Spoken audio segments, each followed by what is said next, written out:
It's a brand new day. Hey. Wake up every morning and say it's a brand new day. Hey. Take a good day, make it great. Okay. Bon matin à tous. Comme vous le savez, en fait, on a lancé notre site web lavoixdesgrimpeurs.ca il y a quelques semaines. Donc, le but de ce site web-là, principalement, va être de connecter le bon coach avec la bonne personne.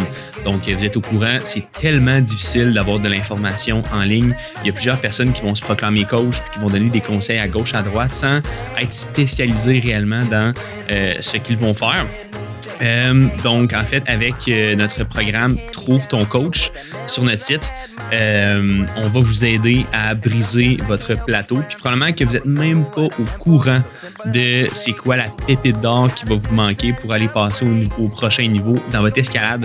Donc, que ce soit une préparation mentale, une préparation physique, donc que ce soit aussi une préparation au niveau de votre nutrition ou même de la fameuse technique. On a le coach pour vous. On a un petit peu plus que 6 coachs avec sur lavoixdesgrimpeurs.ca qui peuvent vous aider à passer votre escalade au prochain niveau. Donc, la meilleure façon de pouvoir voir quel coach peut être le bon fit avec vous, ce serait de prendre un appel découverte avec moi. C'est gratuit. On regarde ça ensemble pour voir c'est quel coach qui serait adapté par rapport à votre situation à vous, votre emploi du temps, etc. Donc, que ce soit à Québec, au Québec, en fait, ou en Europe, il y a possibilité de le faire en ligne. Donc, le lien va être dans la barre de description. On se retrouve de l'autre côté pour un appel découverte ou aller voir sur lavoixdesgrimpeurs.ca pour remplir le formulaire. On se voit de l'autre côté. L'épisode d'aujourd'hui est aussi présenté par notre fier sponsorship depuis en fait 3 saisons, la boutique en ligne Delire. Donc, si honnêtement vous n'avez pas encore jeté un coup d'œil sur la boutique en ligne Delire, moi je vous conseille fortement d'aller regarder. Il y a tellement de stock, là, fait que ce soit au niveau des souliers d'escalade, que ce soit au niveau de la chalk, que ce soit au niveau des harnais, pour tout ce qui est trad, pour tout ce qui est sport, block, crash pad. Honnêtement, c'est pas compliqué, ils ont tout.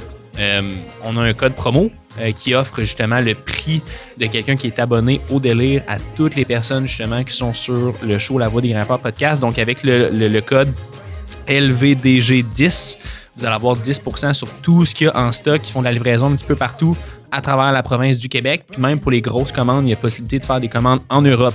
Donc allez checker sur la boutique en ligne Délire. Puis comme je l'ai dit tout le temps, acheter sur la boutique en ligne Délire, c'est encourager La Voix des Grimpeurs podcast. Ça nous aide énormément.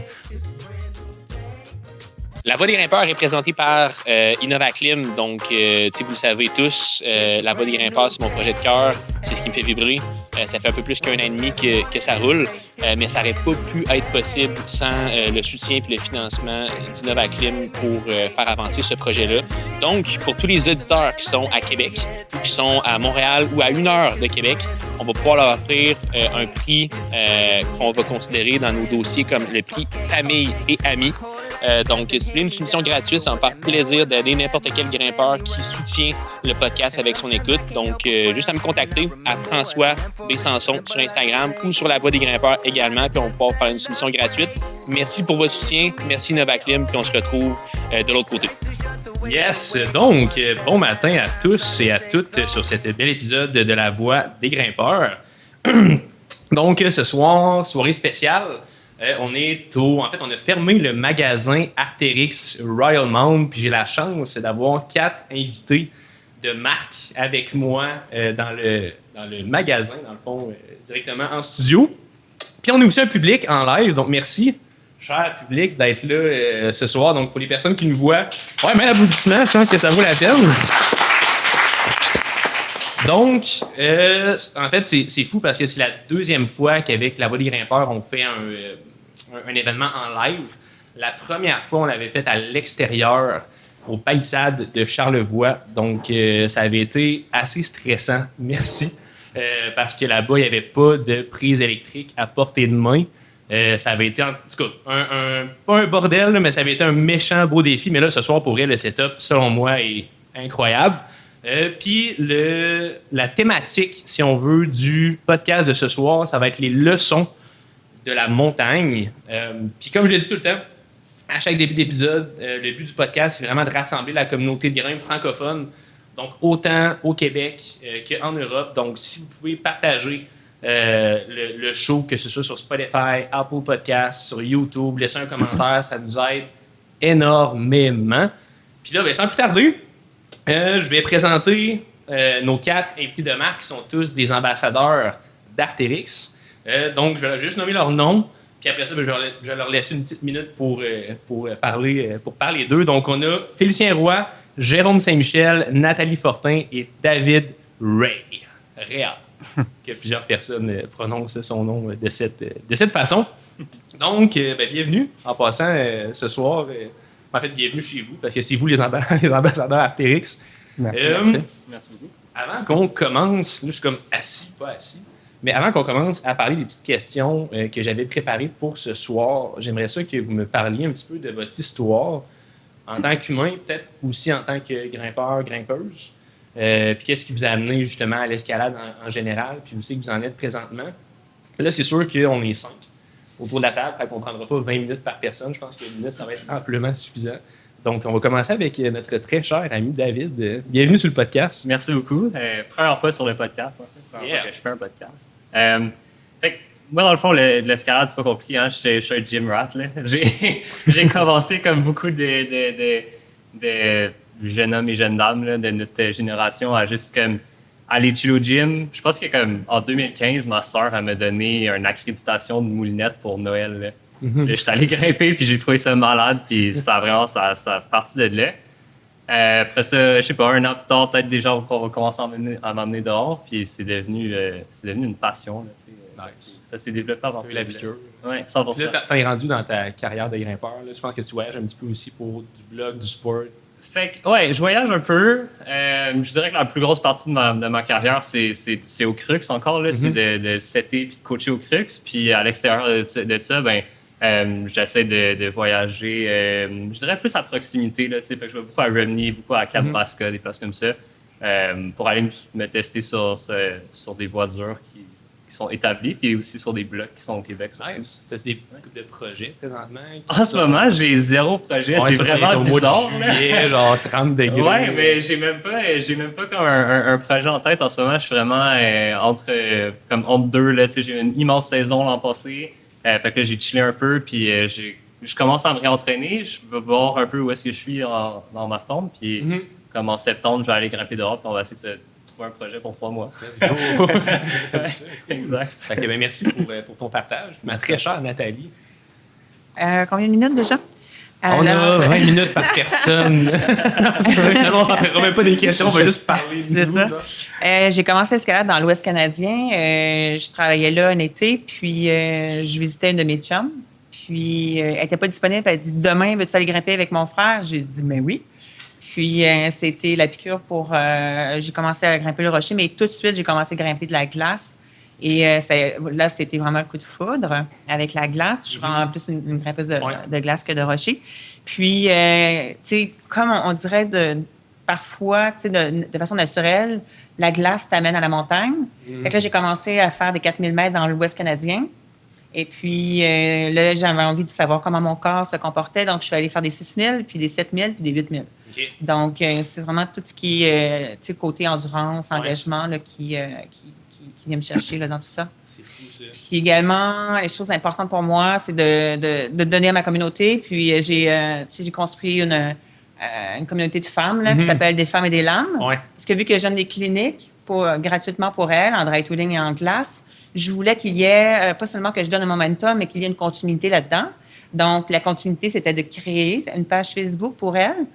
Puis, ça se passe vraiment super bien. Les filles, on est près de 1000. Les filles se rencontrent. C'est pas nécessairement toujours en glace, mais se rencontrent aussi dans d'autres sports. Puis, c'est vraiment beau de voir ça. J'aime ça. Fait vraiment beaucoup de l'escalade d'aventure, principalement, que tu fais. Je comprends bien. C'est hot. C'est vraiment cool. Puis est-ce que tu touches à la roche parfois? L'été, j'imagine qu'il y a un peu, parce qu'on est au Québec. Mais c'est que j'adore également m'entraîner cardio. Alors, je fais beaucoup de vélo de gravel. Okay. Parce que j'ai seulement que les week-ends. Hein? Alors, c'est ça, Weekend Warrior. Fait que je fais plus de vélo de gravel maintenant que de rocher. Okay. Mais le temps manque. C'est ça. Ah ouais, c'est clair. Ouais. À suivre. Mon cher Félicien. By the way, Félicien, il est venu, je pense, 3 fois, je pense. 4 fois sur le podcast. C'est un des pères fondateurs du podcast. Rien de moins. Non, c'est une joke. Mais on a déjà fait une couple de podcasts sur l'entraînement avec Félicien. Fait quoi, parle-nous de toi, mon très cher. Moi, j'ai commencé, ça fait à peu près 17 ans maintenant. C'était en France à l'université, donc j'ai des études en sport, puis on apprenait différents sports à chaque trimestre. Puis l'escalade était parmi ces sports-là. J'ai eu la piqûre comme immédiatement. Puis après, j'ai pas arrêté comme depuis ce temps-là. Je voyage beaucoup, autant que possible en fait. Là. Je grimpe au Québec comme l'été, puis comme dans la saison d'hivernale. Souvent, j'essaie d'aller dehors comme à l'étranger pour pouvoir continuer. Je fais de l'escalade de falaise. Fait que, un petit peu plus haut que David, pas mal moins haut que Nathalie. Pas de tapis. Des voies de, on va dire, 20 à 50 mètres en difficulté. Puis ça ressemble à ça. En dehors d'être un athlète, je suis coach. J'entraîne en ce moment à Offsite. Tout type de clientèle qui veut performer de V0 à V beaucoup. À V-dur. À V dur, ouais. Cool. Pas mal tout. J'aime ça. Puis notre très, très cher Jérôme, toi aussi, je pense que t'es plus dans l'aventure, un petit peu comme Nathalie. Ouais, je me diversifie quand même beaucoup dans mon t'es quand même escalade. diversifié, me semble. Ouais, exact. Comme tu dis. J'ai quand même touché à tous les styles. J'ai fait du bloc, j'ai fait d'escalade sportive, j'ai fait du trad, j'ai fait de l'escalade de glace. Je dirais que ce qui m'allume, c'est de mélanger tous les trucs ensemble. Imaginez une espèce d'aventure en montagne où j'ai besoin de tous ces skills-là que j'ai appris dans tous les petites parties d'escalade que j'ai fait. Puis, tu sais, comme par exemple du big wall. On s'imagine grimper à Yosemite puis tous des gros murs. Je pense que c'est comme ça qui me fait le plus. C'est le style qui me fait le plus rêver. C'est clair. Ça fait près de 10 ans que je fais de l'escalade. Un peu comme tout le monde, là, tu sais. En fait, je travaillais dans un bureau je suis ingénieur en dehors de faire de l'escalade. Puis je commençais à travailler, puis il y avait un gars qui me gossait tout le temps. Genre, hey, tu devrais faire de l'escalade avec moi. Je fais de l'escalade. Tu sais, il était comme maniaque, un peu comme nous, on l'est.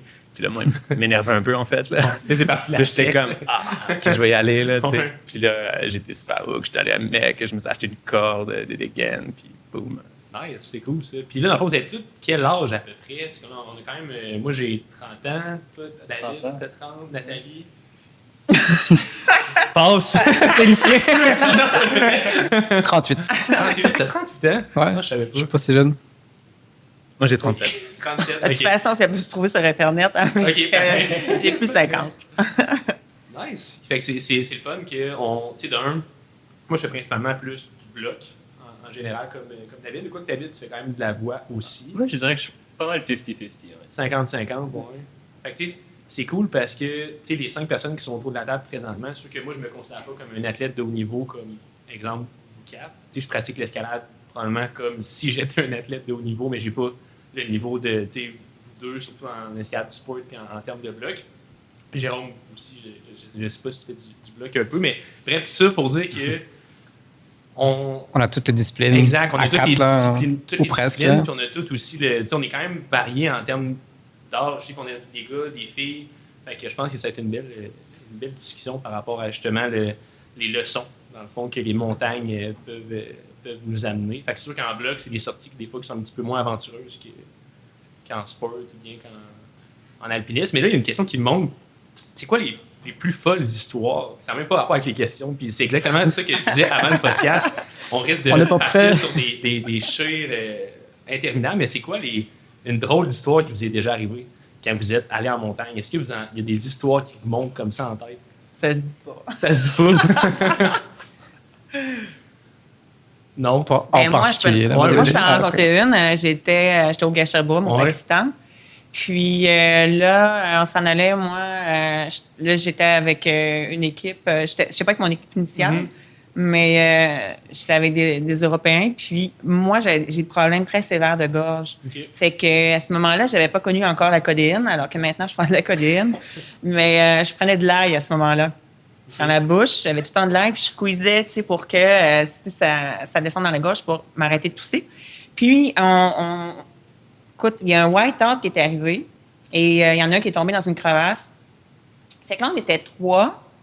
Attends, on était 6. On avait 3 sacs de couchage. Puis on a fait 3 tentes. Donc, ben, c'est ça. Fait que j'ai dormi en cuillère avec un gars dans un sac de couchage. Puis lui, ben, tu sais, comme il a senti mon ail toute la soirée. Aïe, aïe. Fait que là, les gars qui ils parlaient une autre langue, là, tu sais, parlaient anglais un peu ensemble. Ouais. Tu sais, le matin, c'était la blague de, tu sais, il ouvrait la tente, Le puis ça vampire. sentait l'ail, là, puis il riait de lui. Mais, ouais, c'est pas toute l'histoire, mais c'est Ouais. Puis quelle leçon, selon toi, ça nous amène à réaliser des histoires comme ça? Parce que moi, Ben- je vais pas te couper, mais... Non, mais c'est juste que là, faut que tu t'arranges. Tu sais, Exact. parce que là, je veux dire, tu es à 6, tu es à plus de 6000 mètres. Il fait froid. Il y en a un qui vient de sortir. Tu sais, on vient de sortir d'une crevasse. On est 2 par personne, tu sais, dans un sac de couchage. Donc, c'est vraiment de. Faut que tu t'assures d'avoir des chums quand même en montagne. Soit se mettre avec les autres, parce que Ouais. si jamais t'arrives des pépins, t'as aussi bien d'avoir du monde avec lequel tu t'entends autour. Là. Oui, c'est clair. Ben, c'est drôle parce que, en fait, il y a 3 semaines, on a sorti un podcast avec Vincent Landry. Je ne sais pas si Ouais. vous le connaissez. En tout cas, lui, c'est un athlète quand même de haut niveau alpiniste puis escalade de glace aussi. Puis il me disait qu'une des choses les plus importantes en montagne, c'est vraiment d'avoir des partenaires de cordée que tu peux réellement faire confiance. Puis avec un mauvais ou une mauvaise partenaire, des fois, ça peut virer au vinaigre quand même assez vite. Là. Fait que, Mais moi, c'est pour ça que j'étais avec une deuxième équipe. OK. Fait que c'est très complexe. Quand tu fais de la haute montagne, de trouver des partenaires que tu connais, c'est très complexe. Ouais. Alors, ça arrive assez souvent que tu te retrouves avec des gens que tu connais peu. Fait que Ah c'est ouais. pas toujours simple. OK. Puis à ce moment-là, est-ce que tu as des guidelines sur lesquels tu peux te fier pour sélectionner tes partenaires ou tes partenaires? C'est sûr que ce sont toujours des gens d'expérience, tu sais, mais c'est dans la diversité que tu apprends à connaître les gens. C'est ça. Exact. Parce que tu sais, des fois, tu penses que tu connais la personne, mais là, tu arrives dans une situation où tu sais que justement, de l'adversité, puis là, tu te rends compte que la personne panique. Ou même toi, j'imagine que tu apprends à te connaître aussi dans ces moments d'adversité-là, en général. Toujours. Toujours. C'est un peu ça l'intérêt. Ben, Ouais. c'est un peu ça que tu en retires par rapport autant à l'escalade que la montagne. C'est tout l'apprentissage que tu fais par rapport à toi-même. Là. Ouais. C'est clair. Les compétences peuvent se compléter beaucoup aussi là, en team. Là. Des fois, il y en a un qui est comme plus vaillant, l'autre Ouais. qui est plus peureux, ça peut comme servir. Moi, j'ai un exemple. J'étais avec Laurent Chiasson à Potrero Chico, puis la corde s'est comme coincée dans un cactus. Ouais. Puis moi, j'aurais été incapable de rien faire. Là. Moi, je suis pas multipitch, là. Je suis plus grimpeur de 50 mètres d'habitude. Ouais. Puis c'est lui qui nous a comme décoincés. Il est monté, il a dit « T'inquiète pas, il savait que j'avais peur. Ouais. Je m'en occupe. OK, je reste là. » Il est allé décoincer la corde. Je sais même pas ce qu'il a fait. Ouais. Puis 30 minutes plus tard, la corde était décoincée. Là. Mais du coup, Ah ouais. on se complète pas mal. Puis ouais, l'équipe est importante. C'est clair. C'est clair. En plus, il me semble que tu disais dans l'autre podcast que toi, la chute, la hauteur, ben, pas la hauteur, mais c'était quelque chose qu'il fallait encore aujourd'hui que tu réapprennes à. Ouais, à c'est chaque pas début de mon, saison, c'est là. pas mon fort, là, mais Laurent est comme à l'opposé de moi, comme full Ouais. efficace là-dedans. Puis il a géré la situation. Là. Nice. J'adore ça. Cool. Fait qu'au niveau des petites questions que j'avais préparées, la première, je pense que c'est une question qui est super pertinente par rapport aux leçons, justement, de la montagne. Puis moi, ce que je vais faire, c'est que je vais juste pitcher une patate chaude. Puis après ça, qui voudra l'apprendra. Puis après ça, on pourra avoir une belle discussion par rapport à ça. Mais avec les saisons courtes au Québec, puis vos vies bien remplies, comment est-ce que vous organisez pour maximiser votre temps en montagne chaque année? Parce que c'est sûr qu'au Québec, c'est drôle, je reviens encore avec l'épisode de Vincent Landry, il y a 2 semaines. Lui, il est allé à Chamonix plusieurs fois. Puis à Chamonix, t'as comme un méga, comment on appelle ça? Un méga Un téléphérique. téléphérique là, pour se rendre en haut des montagnes. Puis tu peux aller carrément faire une méga aventure puis revenir le soir prendre une bière. Tu sais. Mais au Québec, l'accessibilité aux montagnes, la température qu'on a, puis c'est sûr que toutes ces variables-là font en sorte que j'imagine que c'est plus difficile de se prévoir des sorties en montagne. Fait que comment est-ce que vous faites pour maximiser ça? Ben, la montagne au Québec, là, c'est l'hiver. Là, tu sais. Pour moi, en tout cas, là, tu sais, si tu veux faire vraiment de la montagne puis de l'alpinisme, c'est pendant l'hiver que ça se passe. Là. Puis le premier truc qui me vient en tête, c'est les hautes gorges de la rivière Malbaie. Là. Tu sais, aller là-bas, c'est loin, il faut prévoir un kit de survie. Pas de réseau. Il n'y a pas de réseau, il peut faire froid, les voies sont longues, il faut se lever tôt pour approcher, il faut approcher avec une frontale. Surtout, il n'y a pas beaucoup de lumière pendant l'hiver. Mais, ouais, c'est à ça que ça ressemble pour moi la montagne au Québec. Sinon, c'est plus du cragging. La basse montagne. La basse À part quand on part à l'étranger, finalement. Exact. Ouais. J'aime ça. Moi, je pourrais dire c'est profiter de chaque week-end. Justement, la saison au Québec commence, si on est chanceux, au 1er mars. Là. Moi, je pense pas à la haute montagne, je pense plus à la basse montagne, là, la falaise. Mais ça commence au 1er mars, puis ça finit au 15 décembre, si on est chanceux, plus comme 1er décembre. Exact. Personnellement, moi, c'est de consommer chaque week-end de disponible pendant ce temps-là, où c'est disponible. Puis c'est sûr, ça fait... Ce qu'il faut faire attention, c'est de pas se laisser avoir avec les conditions, puis juste profiter de chaque week-end, parce que la saison est extrêmement courte. Fait que l'hiver, on s'entraîne, puis à partir du 1er mars, on sort dehors.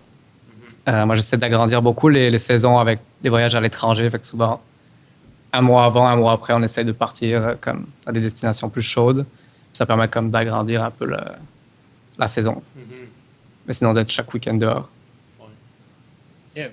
Moi, je pense que je trouve ça plus tough de voyager parce que je coach l'équipe de compétition au Crux, puis la saison, elle se donne comme de septembre jusqu'à mai. T'sais. Fait que pendant ce temps-là, je peux pas vraiment voyager. Fait que j'applique beaucoup de tactiques. Là. Fait que, par exemple, mon début de saison, généralement, je vais commencer en faisant du bloc, puis je vais aller déblayer les blocs.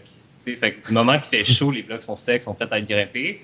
Puis pour moi, le bloc, c'est cool parce que c'est comme un petit investissement avec un high reward, dans le sens que je peux me tester sur des blocs qui ont été établis, puis à savoir un peu où est-ce que je suis, puis utiliser ça après ça pour me choisir une voie ou deux à attaquer pendant ma saison. Puis après ça, je pense que je fais plus de voies en septembre, octobre, novembre. Okay. Fait que, ouais, puis Félicien l'a un peu dit, mais je pense que juste d'y aller, genre, tu vas grimper, tu sais. Peut-être qu'il va faire chaud, peut-être qu'il va pleuvoir, peut-être qu'il va neiger. Mais tu vas être capable d'embarquer sur la roche. Puis si tu veux juste t'amuser dans des trucs plus faciles, fais ça. Puis sinon, si tu veux tout de suite commencer à travailler ton projet, tu vas juste embarquer dessus puis commencer à faire les moves. T'sais, c'est pas plus compliqué que ça, selon moi. Là. Des fois, c'est de la roche mouillée, mais c'est de la roche, c'est le fun. Des fois, il y a 3 moves que tu peux faire, mais t'es dehors avec les amis. Exact. Je suis curieux, mettons, les blocs, à partir de quand tu peux déneiger, puis c'est acceptable. Quand est-ce que commence la saison, mettons? Je pense que le plus tôt que j'ai commencé, c'est en février. OK. Ouais. Fait que l'an passé, j'ai fait Turn and Burn, qui est un bloc à Yves Gravel, genre quand même connu à Canada. Puis, dans le fond, je revenais d'une blessure au doigt assez majeure. Là. Je m'étais perforé le doigt avec une drill. Ouais, dégueu. Nice. Ouais, vraiment dégueulasse. Puis, je voulais aller trouver un projet pour me motiver à retrouver l'escalade, tu sais. Fait que là, je suis allé à Canada, puis j'ai déneigé le top du bloc. C'était sûrement le 2 février. Ouais. Puis à toutes les fins de semaine, j'y allais, puis j'enlevais un peu. Puis ce qui est cool, c'est que c'est un dévers, fait que je pouvais travailler le crux. Puis tu sais, il faisait full froid, mais j'avais mon gros manteau, là, puis... Le 2 février. Ouais, c'était vraiment Ça a grandi de 3 mois, c'est nice. Hein? On prend tout, là, au Québec. Mais ce qui est vraiment en avance, fou... c'est nice. Mais ce qui est vraiment fou, c'est que j'ai commencé en février, fait que ça avait fait en sorte que, tu sais, je pense que j'ai réussi le bloc en mi-mai. Tu sais, j'avais 3 mois, en fait, de projetage sur le bloc vraiment efficace. Puis avec des bonnes conditions aussi. Avec des là, tu peux pas chialer sur les conditions. Non, exact. Puis, ouais, au début, tu sais, j'essayais un move à la fois. Fait que tu mets tes mains dans ton manteau, t'attends, tu cours un peu, puis t'embarques sur le bloc. Puis pour moi, c'est la façon la plus facile de commencer une saison.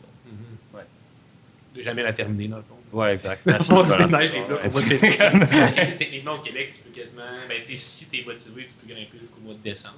Ouais, vraiment. Si t'es motivé, là, puis tu connais un petit peu les bons coins. Fait que dans le fond, t'as arrêté 1 mois et demi, puis t'as recommencé...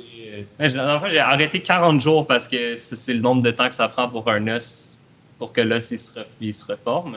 Puis après ça, j'ai fait peut-être 1 semaine de rehab. Puis là, j'avais pas le droit de crimper. J'avais pas le droit d'être en full crimp. Fait qu'au début, j'évitais ça. Ouais.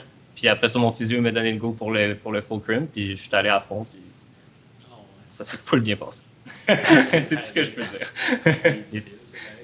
Mais tu sais, il n'y a pas le choix au Québec au final. Là, si tu attends juste les 2 semaines parfaites qu'il y a entre le printemps et l'été ou les 2 semaines parfaites qu'il y a entre la fin de l'été et l'hiver, il n'y a pas beaucoup de temps pour grimper. Donc, il n'y a pas le choix de saisir comme toutes les opportunités puis y aller dans les conditions tropicales. Comme en ce moment, ouais. Comme en ce moment, là, Ah, avec les moustiques, puis faut être équipé de toutes sortes de tactiques. Là, Puis quand c'est mouillé, le dry tooling, c'est parfait. Ouais, quand c'est ça, Nat, elle arrive, bam. On sort les outils. C'est bon, ça. Oui, c'est ça, tu peux en faire à tout le temps, tu sais. Ouais. S'il y a pas. Tu fais comme ça, tu joues dehors plus longtemps, là. Il y a beaucoup de secteurs au Québec de dry tooling? Non, il n'y en a vraiment pas Pas beaucoup. beaucoup, hein, ouais. Moi, je grimpe à la montagne d'argent, là. Ouais. On a des voies là-bas, il y en a pas beaucoup. Il y a certaines voies, mettons, dans des secteurs de glace, mais comme très peu, là, comme au lac Silver, il y a quelques voies à côté des parois de glace. C'est quand même, il y en a peu. Jérôme, en connais-tu d'autres? Non, pas trop. Avant, il y avait Saint-Alban, mais là, ça s'est tout Ouais, effondré. c'est ça. Comme tombé, genre. Ça n'a pas tout tombé. Là. Ok. On veut réouvrir. Ça serait le fun de réouvrir ça. là. OK. C'est quoi que t'avais à Saint-Albert? La parole, elle est tombée. Moi, j'ai pas Il y a su une petite paroi, une petite partie de la paroi qui est tombée. OK. Parce que, tu sais, c'est du schiste, c'est des strates.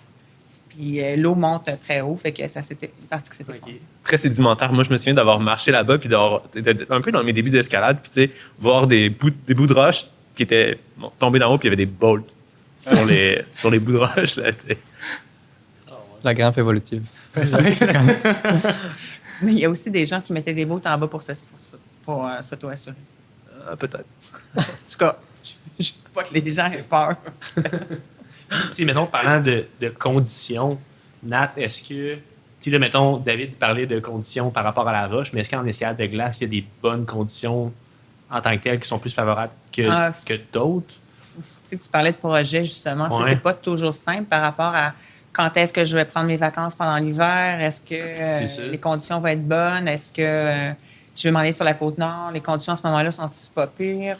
Tu sais, c'est pas toujours simple. C'est super important de bien suivre la météo. Parce que du jour au lendemain, les conditions peuvent changer. Puis il faut comprendre que en escalade de glace, chuter, c'est pas une option. Puis tu peux te retrouver dans de la glace pourrie, tu peux te retrouver dans des endroits où tu peux pas redescendre ou quoi que ce soit, en rappel. Donc, c'est important. Au Québec, on est bon pour partager les informations sur les conditions. Autant sur comme Facebook, Escalade de glace au Québec, sur Instagram, on voit les amis. Alors, c'est un peu de ça aussi qu'on s'inspire de qu'est-ce qui est in, les régions qui sont en bonne condition. Donc, il faut suivre de près parce que pour s'assurer que ça va être sécuritaire. Oui, c'est clair. Crime, c'est fou, ça. Oh là là, la glace. Fait que dans le fond, si je comprends bien, c'est comme si en glace, il n'y a pas de bonnes conditions pour sender tant que ça. C'est plus une question de sécurité, carrément. Oui, bien sûr, il y a des bonnes conditions qui Ouais. existent. C'est pour ça que c'est toujours intéressant de voir les photos puis des gens qui vont dans des secteurs. Des fois, c'est toi le premier qui est sur la voie. Des fois, ça donne parce que tu l'as déjà fait que t'es à l'aise, même si c'est la première fois de l'année. Ouais. C'est ça l'aventure aussi. Ouais. Tu peux arriver là puis ça fonctionne pas. Donc, en fait, l'important, c'est de jamais dépasser trop ses limites, tu sais. Il y a la probabilité qu'il arrive un risque, puis ce que ça a comme conséquence, tu sais. Donc, c'est un peu toujours ça. C'est toujours la gestion de risque qui fait partie des aventures. Là. Ouais. Oh, ouais, crime, j'adore ça. Puis, tu sais, là, on parlait beaucoup de conditions, mais est-ce que, tu sais, pour ajuster, parce que, tu sais, vous êtes toutes quand même des personnes qui voyagent, qui ont l'aventure, si on veut, au centre de votre vie. Mais est-ce que, en fait, comment est-ce que vous naviguez ça avec votre vie personnelle puis avec vos autres responsabilités, etc.? Parce que c'est sûr que autant pour performer que pour profiter de chaque moment d'aventure possible, j'imagine qu'il y a des compromis à faire, j'imagine qu'il y a de l'information à aller chercher, je veux dire... mettons, Nat, t'es le Weekend Warrior, par exemple. Félicien aussi, à chaque fin de semaine. Je te suis sur Instagram, David. Je sais plus si voyageait à Joe, je pense, il n'y a pas longtemps. C'est toi? Non. C'était pas toi, c'est quelqu'un d'autre, en tout cas, bref. C'est qui d'autre? En tout cas, bref, je pensais que c'était toi, mais... Hubert. Ah, c'est ça, c'est C'est Hubert Catimel. C'est ouais, ça qui ouais. était à Joe il n'y a pas longtemps. Je vous ai interchangé. Bref. Mais merci, Hubert, il est full fort. Ouais, exact. Ça me dérange pas. Puis, ouais, comment est-ce que vous jouez avec ça? Je dirais que ça prend beaucoup d'organisation. Là, comme moi, personnellement, tout se fait la semaine. Là, l'épicerie, le pactage, Mettons, on revient à Romney, on est revenu hier avec Erika, c'était 20h, 21h, on a tout sorti de la voiture, on a tout repacté. Puis là, la voiture est déjà prête. Fait que mettons qu'il se passe n'importe quoi, il y a une ouverture, j'ai 2 clients qui annulent le mercredi, ben, la voiture est pactée, on s'envole. La météo, on la regarde, on se toujours compare. C'est juste que le vendredi soir, on rentre dans la voiture, on regarde la météo. On a une idée d'avance. On imagine Romney, mais des fois, Romney, la température a comme basculé. Ben, on s'en va vers Kamouraska. Fait que c'est de s'organiser à l'avance, puis de comme, tout préparer, comme les lunchs. Puis ça fait que le week-end, c'est comme plaisir. Genre. Ouais. Avec une famille, tout ça, ça se fait bien aussi pareil, avec, même si vous êtes plus que. Ben, plus que deux. ouais. On a une petite fille de. On a Erika, une petite fille de 6 ouais, ans. Là. c'est ça. Puis ben, c'est un week-end sur 2. Ça se fait aussi, c'est juste beaucoup d'organisation, mais comme justement, si on prépare tout d'avance, c'est faisable. Là. Oh, ouais. Plein de choses à planifier. Là, comme. J'aime ça. Mais ouais, c'est faisable. Les autres. Comment est-ce que vous faites? C'est quoi le secret? Ben, moi, ma tactique, c'est de travailler moins possible pour pouvoir focusser plus sur l'escalade. Puis même de me rendre aussi, tu sais, comme... j'ai façonné un peu ma job pour que je puisse travailler à distance. Tu sais. À la base, je faisais un peu de chantier puis tout. J'étais ingénieur civil, tu sais, puis à un certain point, j'ai contrecarré ma carrière selon mon patron pour pouvoir justement faire tout à distance puis être comme... j'ai pris une van aussi. J'habite la moitié de l'année dans mon van, puis je prends la van, je vais à des spots d'escalade que j'aime, genre Squamish, j'aime bien Squamish, je passe beaucoup de temps là-bas. Puis c'est un peu comme ça que, tu sais, comme là, je peux finir de travailler à 3 heures, puis tu sais, je grimpe tout le temps quand je veux. Ouais, moi, c'est un peu la tactique que j'utilise. Hein. Rester proche d'escalade. Bravo. Bravo. C'est fort. C'est fort. Ouais. Moi, je suis zéro organisé pour rester un peu bad. Genre, je peux pas mentir, là, ma blonde va me tuer sinon, là, mais comme. Ah ouais. Parce que, genre. Bonjour. Ouais. Ouais, non, je suis zéro organisé. On arrive tout le temps tard, puis le lundi matin, ça gosse. Puis, Ouais. mais comme pour vrai, la chose que j'essaie le plus de faire, c'est de comme.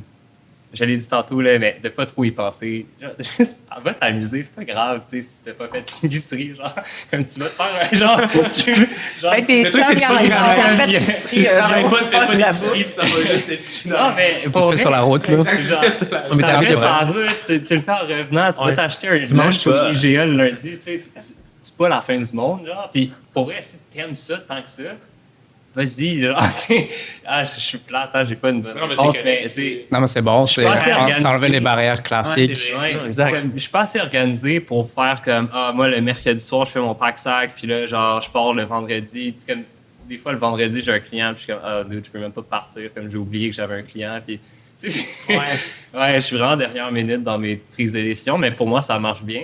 Je pense que la chose que j'essaie le plus de faire c'est pas de me sentir comme si j'ai manqué quelque chose. Tu sais, il y a j'ai des amis qui sont comme si je sors pas à toutes les fins de semaine là, j'ai manqué une opportunité. Moi je pense vraiment pas de même. J'ai pas vraiment l'impression que je manque quoi que ce soit. Quand que je skip une fin de semaine, même s'il fait froid, là, comme ça me dérange pas plus que ça. Fait que ouais, je suis un peu à l'autre côté de la médaille. Là. Ah, mais c'est ça marche bien pour exact, moi. c'est ça. C'est ça. Ouais. C'est pour ça qu'on est comme plein de personnes autour de la table. Là. Selon moi, il n'y a pas une recette qui est meilleure qu'une autre, là, dans le sens que toi, si t'aimes ton pâté chinois, steak plein de patates, puis qu'il aime son pâté chinois, steak plein de patates avec du ketchup, c'est correct. Là. Puis, tu sais, ouais, vas-y, t'as dit Ben, quelque chose. moi, je suis plutôt désorganisé aussi. Là, tu sais. Définitivement, je fais pas l'épicerie un certain jour de la semaine. Ouais. Puis, non, c'est un mix de Félicien puis David. Là. Ouais. Ouais. Puis, Parce qu'aller avec le flow, genre, puis Ouais. suivre mon instinct. Ben, il faut les c'est quand même deux. Il y a cool une partie aussi. organisée, là, que Ouais. moi, la voiture est prête. ouais, Mais c'est après ça. ça, Puis on dirait que On j'ai va où l'impression on que veut, c'est là. possible aussi peut-être pour le sport, le bloc et tout ça, mais l'alpinisme, j'imagine, ça doit pas être quelque chose. Tu sais, tu peux Ouais, pas c'est partir sur différent. l'improviste. Moi je pars, mais j'ai une tempête en haut du sommet, tu croises les doigts, puis j'ai faire les petits camps en chemin. Non. Non, mais j'ai pas ça, tu sais, je disais ça, tu sais, Mais on s'entend, c'est là. beaucoup plus de planification. C'est ça, Ouais. c'est long comme planification parce que si tu t'en vas faire, tu sais, moi j'aime tu sais, les 8000 mètres, mais Ouais. tu sais, déjà le problème, c'est le nombre de semaines de vacances, tu sais, ton compte de banque. Tu sais, souvent, 8000 mètres, c'est entre 25 et 60 000. Puis ça, c'est moi, j'utilise pas de guide, là. Fait que, tu sais, c'est complexe. Faut que tu t'entraînes dans l'année. Ça veut dire que moi, je grimpe moins de glace. C'est ça, si je m'entraîne pour la montagne, je grimpe beaucoup moins de glace. Fait que je vois moins d'amis. Tu sais, c'est vraiment beaucoup de compromis. Il faut que tu sois comme, tu sais. Puis également, il y a tout le temps, tu sais, toujours la recherche de commanditaires qui pourrait être une job à temps plein. Fait que c'est beaucoup d'organisation. Mais une fois que tu sais, la grosse affaire, c'est le financement. Une fois que le financement est là, c'est le plaisir de s'entraîner puis de penser à ton projet. Là, c'est extraordinaire, là, tu sais. Mais tu sais, comme en glace, même de ça, tu sais, au Québec, tu sais, comme j'étais dans les Laurentides avant, là, je viens de déménager à Montréal, mais tu sais, c'était 7 heures qu'on est dans les Hautes-Gorges, là. Tu sais, fait que... C'est un commitment pareil. Oui, c'est ça, fait que, tu sais, on est quand même des coureurs de glace, là. Tu sais, faut que tu sois prêt à te déplacer puis à, tu sais, comme, à chasser, là, les conditions, là, tu sais. Mais ça, tu sais, j'ai pas de problème, c'est trop une grande passion pour moi. Moi, je peux pas passer une fin de semaine là, sans grimper dans la glace. Je peux skipper une fin de semaine sans stress. Mais c'est juste que la saison est tellement courte. Ouais. Tu sais, c'est ça, la saison n'est pas longue, là. Tu sais jamais quand est-ce que, tu sais. Puis des fois, quand, tu sais, en décembre, ça commence, là, puis après ça, 2 semaines après, il n'y en a plus. Ça recommence en janvier, tu sais. Fait que c'est très variable. Fait que tu veux en profiter. Ouais, le FOMO, il est là, le fear of missing out, là, mettons. Ouais. Ben, je pense que de toutes les disciplines, c'est la saison la plus courte, la glace. là. Ah, c'est clair. Hey, 25 à 60, ça, t'as glissé ça, mais c'est quand même de l'argent, pareil. Là. Tu sais, on parle de compromis. Là. C'est un sacré compromis. Ça, il faut que tu fasses des compromis aussi pour avoir des dettes, là, tu sais, je veux dire. À moins que... Ça prend un job. Tu sais, à moins que tu aies vraiment tu sais, des gens qui sont financièrement tu sais, très, très solides, là, qui ont des jobs extraordinaires, puis tu sais, comme des gens qui te financent. Là. C'est complexe aussi, tout ce qui est financement, être commandité à ces niveaux-là, parce que puisque la montagne n'est pas quelque chose qui est... On n'a pas de montagne ici. Donc, c'est difficile pour une entreprise de s'imaginer qu'elle va briller à travers... Qu'est-ce que tu vas lui rapporter à travers ton expédition, tu sais? Ouais. Donc, c'est quand même assez complexe c'est comme si vous voyez ici pas le au retour Québec. financier, dans le fond, par rapport à ça. Parce que c'est pas très connu, là. C'est très différent. C'est un peu quand même différent en Europe, là. Ouais. tu sais.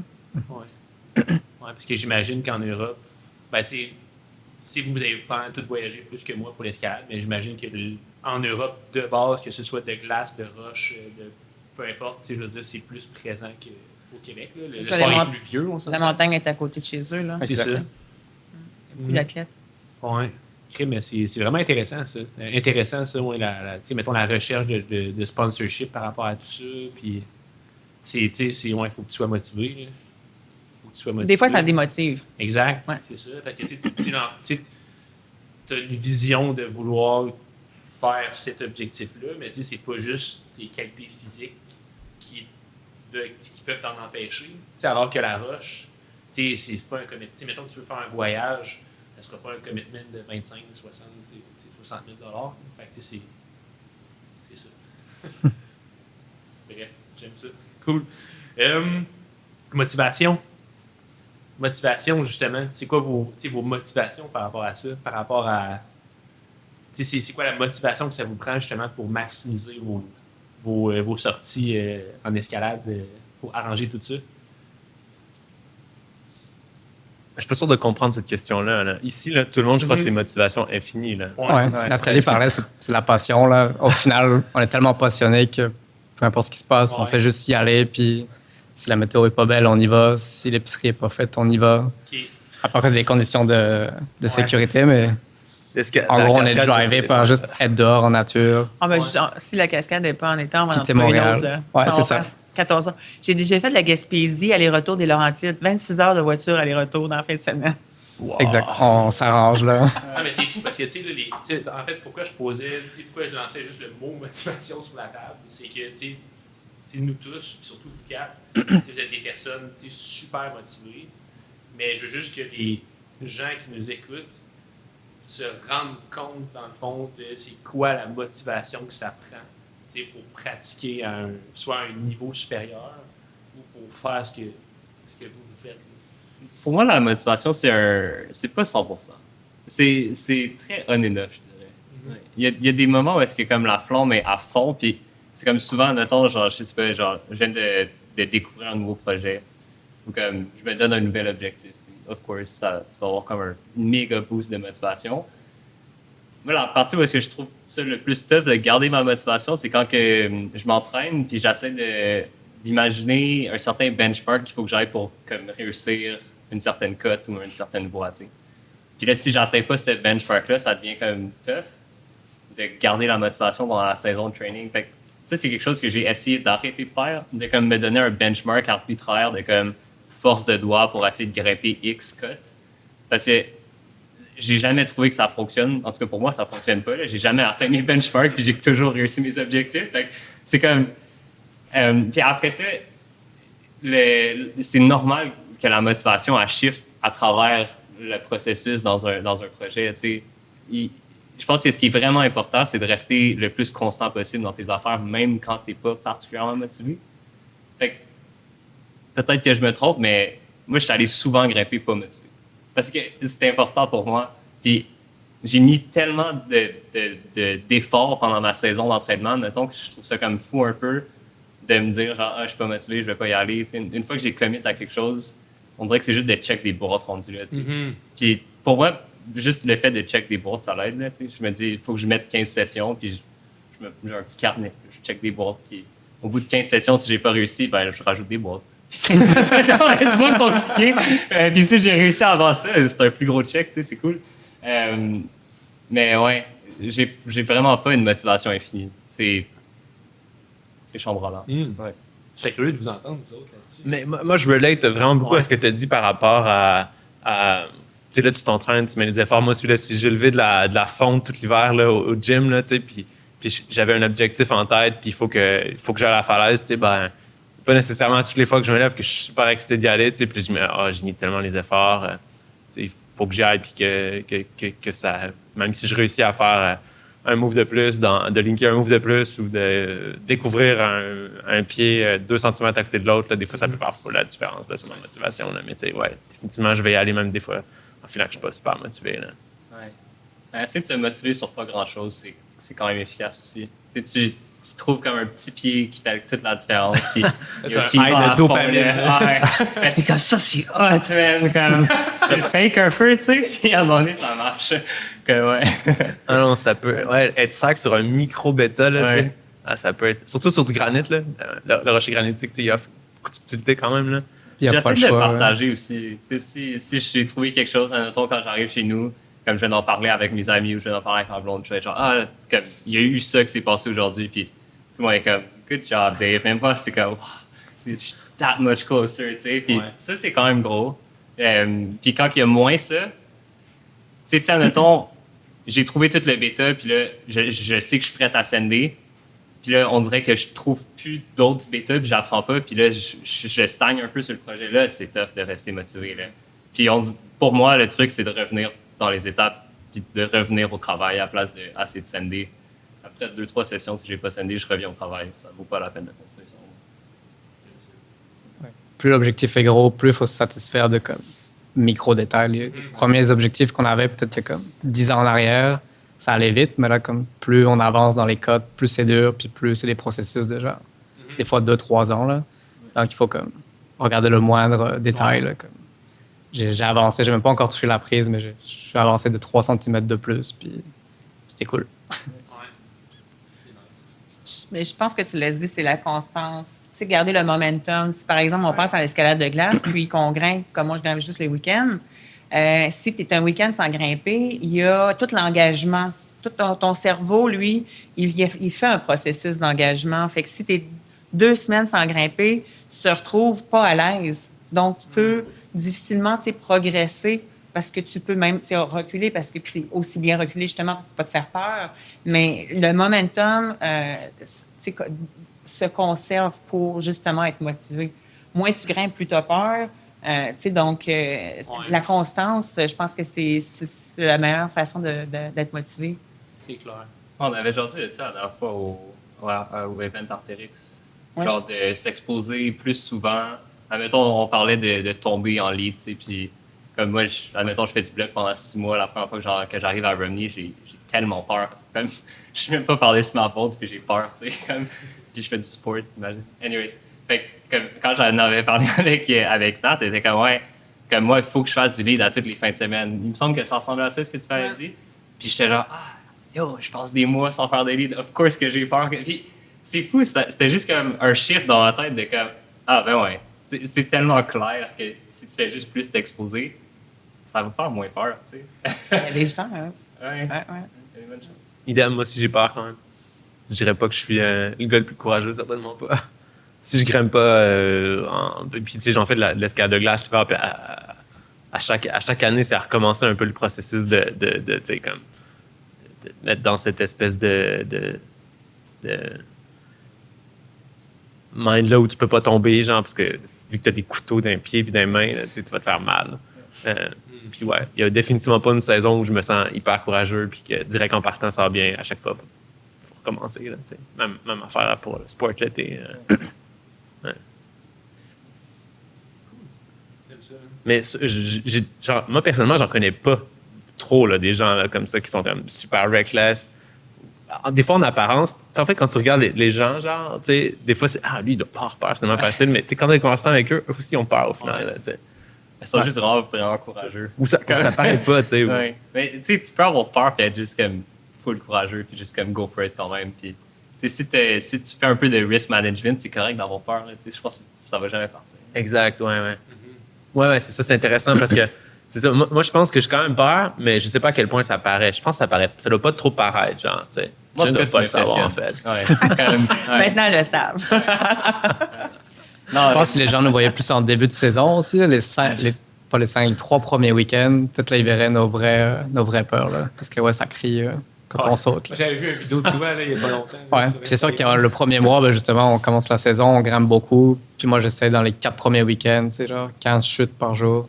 Puis on essaie de s'en débarrasser. Puis après, on a encore peur, mais c'est acceptable, mettons. Ouais, tu pompes un peu moins du cœur. Ouais. Mais ouais, c'est le fait d'avoir le momentum qui fait qu'après, une fois qu'on a passé ce moment-là, comme on continue, puis ça devrait aller. À part si on va dans le Verdon, puis là, on passe comme... S'ils se mettent entre les points, ben là, ça a recommencé ou à continuer. Là. Ah ouais. J'étais allé en Virginie de l'Ouest cette année, en mars. Puis quand on est arrivé là-bas, tu sais, ça faisait tellement longtemps que j'avais pas fait des leads. Puis toutes les bolts à New River Gorge sont genre full espacées. Là. Fait que comme on était là une semaine, je pense que j'étais bien la dernière journée parce que comme toute la semaine, on avait juste pris des chutes pendant toute... Genre, tout ce que j'ai fait, c'est prendre des chutes. Puis la dernière journée, j'étais allé m'amuser, tu sais, parce que j'avais finalement moins peur. Là. Mais ouais, il n'y avait pas beaucoup de comme... Si je fais un voyage dans la tête, c'est genre, je vais essayer de flasher le plus de fois possible, mais c'est impossible. Genre, moi, en tout cas, c'est impossible d'essayer de flasher si j'ai peur, là, comme ça marche pas. Faut que je fasse des trucs comme full en dessous de mon niveau. Fait que, ouais, des ateliers de chute, ça aide beaucoup. Et aussi nos assureurs, tu sais, les gens avec lesquels on est partenaires, c'est sûr que ça fait une différence aussi pour l'engagement. Ouais. Ça fait une bonne différence. Récemment, quelqu'un m'a proposé de m'assurer dans un projet à l'ATC, tu sais. J'étais pas sec, là. C'est quelqu'un que je connaissais pas, tu sais. Il voyait, t'as besoin d'un assurage, puis tout. Là, je suis comme, ouais, tu t'assures au gris. Les sorts sont dans tes Je fais juste l'ATC, tu sais, puis j'ai dit, peut-être pas, tu sais. Tu as accepté finalement? J'ai pas accepté. Non? Non, j'ai pas accepté. Non, j'ai pas accepté. Puis je le connaissais. Peut-être comme quelqu'un que. Parce qu'il était quand même jeune, là. D'ailleurs, j'étais surpris, tu sais, qu'il sache pas utiliser un gris, tu sais. Mais quelqu'un, peut-être que, je sais pas, là, en haut de 45 ans, je dirais, tu sais, qui est comme. C'est clair qu'il a appris à l'ATC initialement, je serais d'accord, tu sais. Ou que je connais, que je sais qu'il est tout le temps habitué d'assurer, tu sais. Mais un jeune, c'est bizarre, là. Un petit gars de 18 ans avec un ATC. Ouais, exact. Surtout si l'ATC est usé, là, tu sais, laissez-moi pris à son père. Tu vois qu'il y a de la rouille dessus. Aïe. Good. Ben là, on parlait de voyage. Je trouve que c'est une belle transition vers la prochaine question qui est, tu sais, en fait, quand vous créez des objectifs, justement, par rapport à des voyages, tu sais, par rapport à la montagne, comme on parle, est-ce que vous partez plus d'un projet, mettons, de rêve, ou est-ce que c'est plus un pays en particulier ou un... Tu sais, comment est-ce que vous décortiquez votre objectif de projet pour après ça le matérialiser? C'est bien posé, ça, comme question. Hein? Vas-y, Jérôme. Je peux y aller. Ben, moi, je crois que j'utilise tous les trucs que tu viens de dire là. Il y a toujours une espèce de goal ultime qui va probablement être attaché à un rêve ou, tu sais, un truc historique qui est comme un méga benchmark, une place où tu sais, comme genre la Patagonie, par exemple. Là, tu sais. Là, aller grimper là-bas. Bon, pour pouvoir aller faire un objectif, là-bas, il y a quand même beaucoup de skills à apprendre. Donc là, par exemple, là-bas, c'est du granit. Fait que là, je pourrais dire, OK, ben là, il faudrait que je fasse un voyage à quelque part où il y a du granit, tu sais. Fait que là, ce voyage-là, ce sous-voyage-là ou ce sous-truc-là, je le choisis en fonction du type de roche, par exemple, tu sais. Genre, Squamish, Yosemite, tu sais. Des endroits comme ça, je peux apprendre les skills que ça prend pour aller grimper du granit en Patagonie, genre. C'est vraiment intéressant. Mais le truc ultime, for sure, c'est faut que ça soit comme un dreamline, tu sais, ou une montagne ou une face ou quelque chose que j'ai rêvé, là, ou j'ai vu genre depuis que je commence à faire l'escalade. Ok. Ouais. Même quand je fais de la voie à Val-David au final, là, c'est Ouais. pour build up pour faire ce truc-là. Là. Exact. Ouais. Ah ouais, c'est nice, ça, parce que on dirait que moi, dans ma tête, ben ça fait. Dans le fond, tu parles vraiment plus d'une inspiration Ouais. d'une stratégie.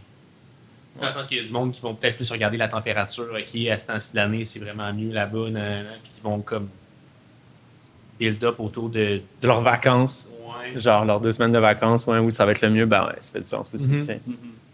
Encore une fois, si l'objectif il est vraiment haut, comme faut que ce soit un rêve, parce qu'on peut passer comme vraiment du temps. Moi, je pense à une voie Living Astro, là, comme j'ai passé 8 ans dedans avant de l'ascender.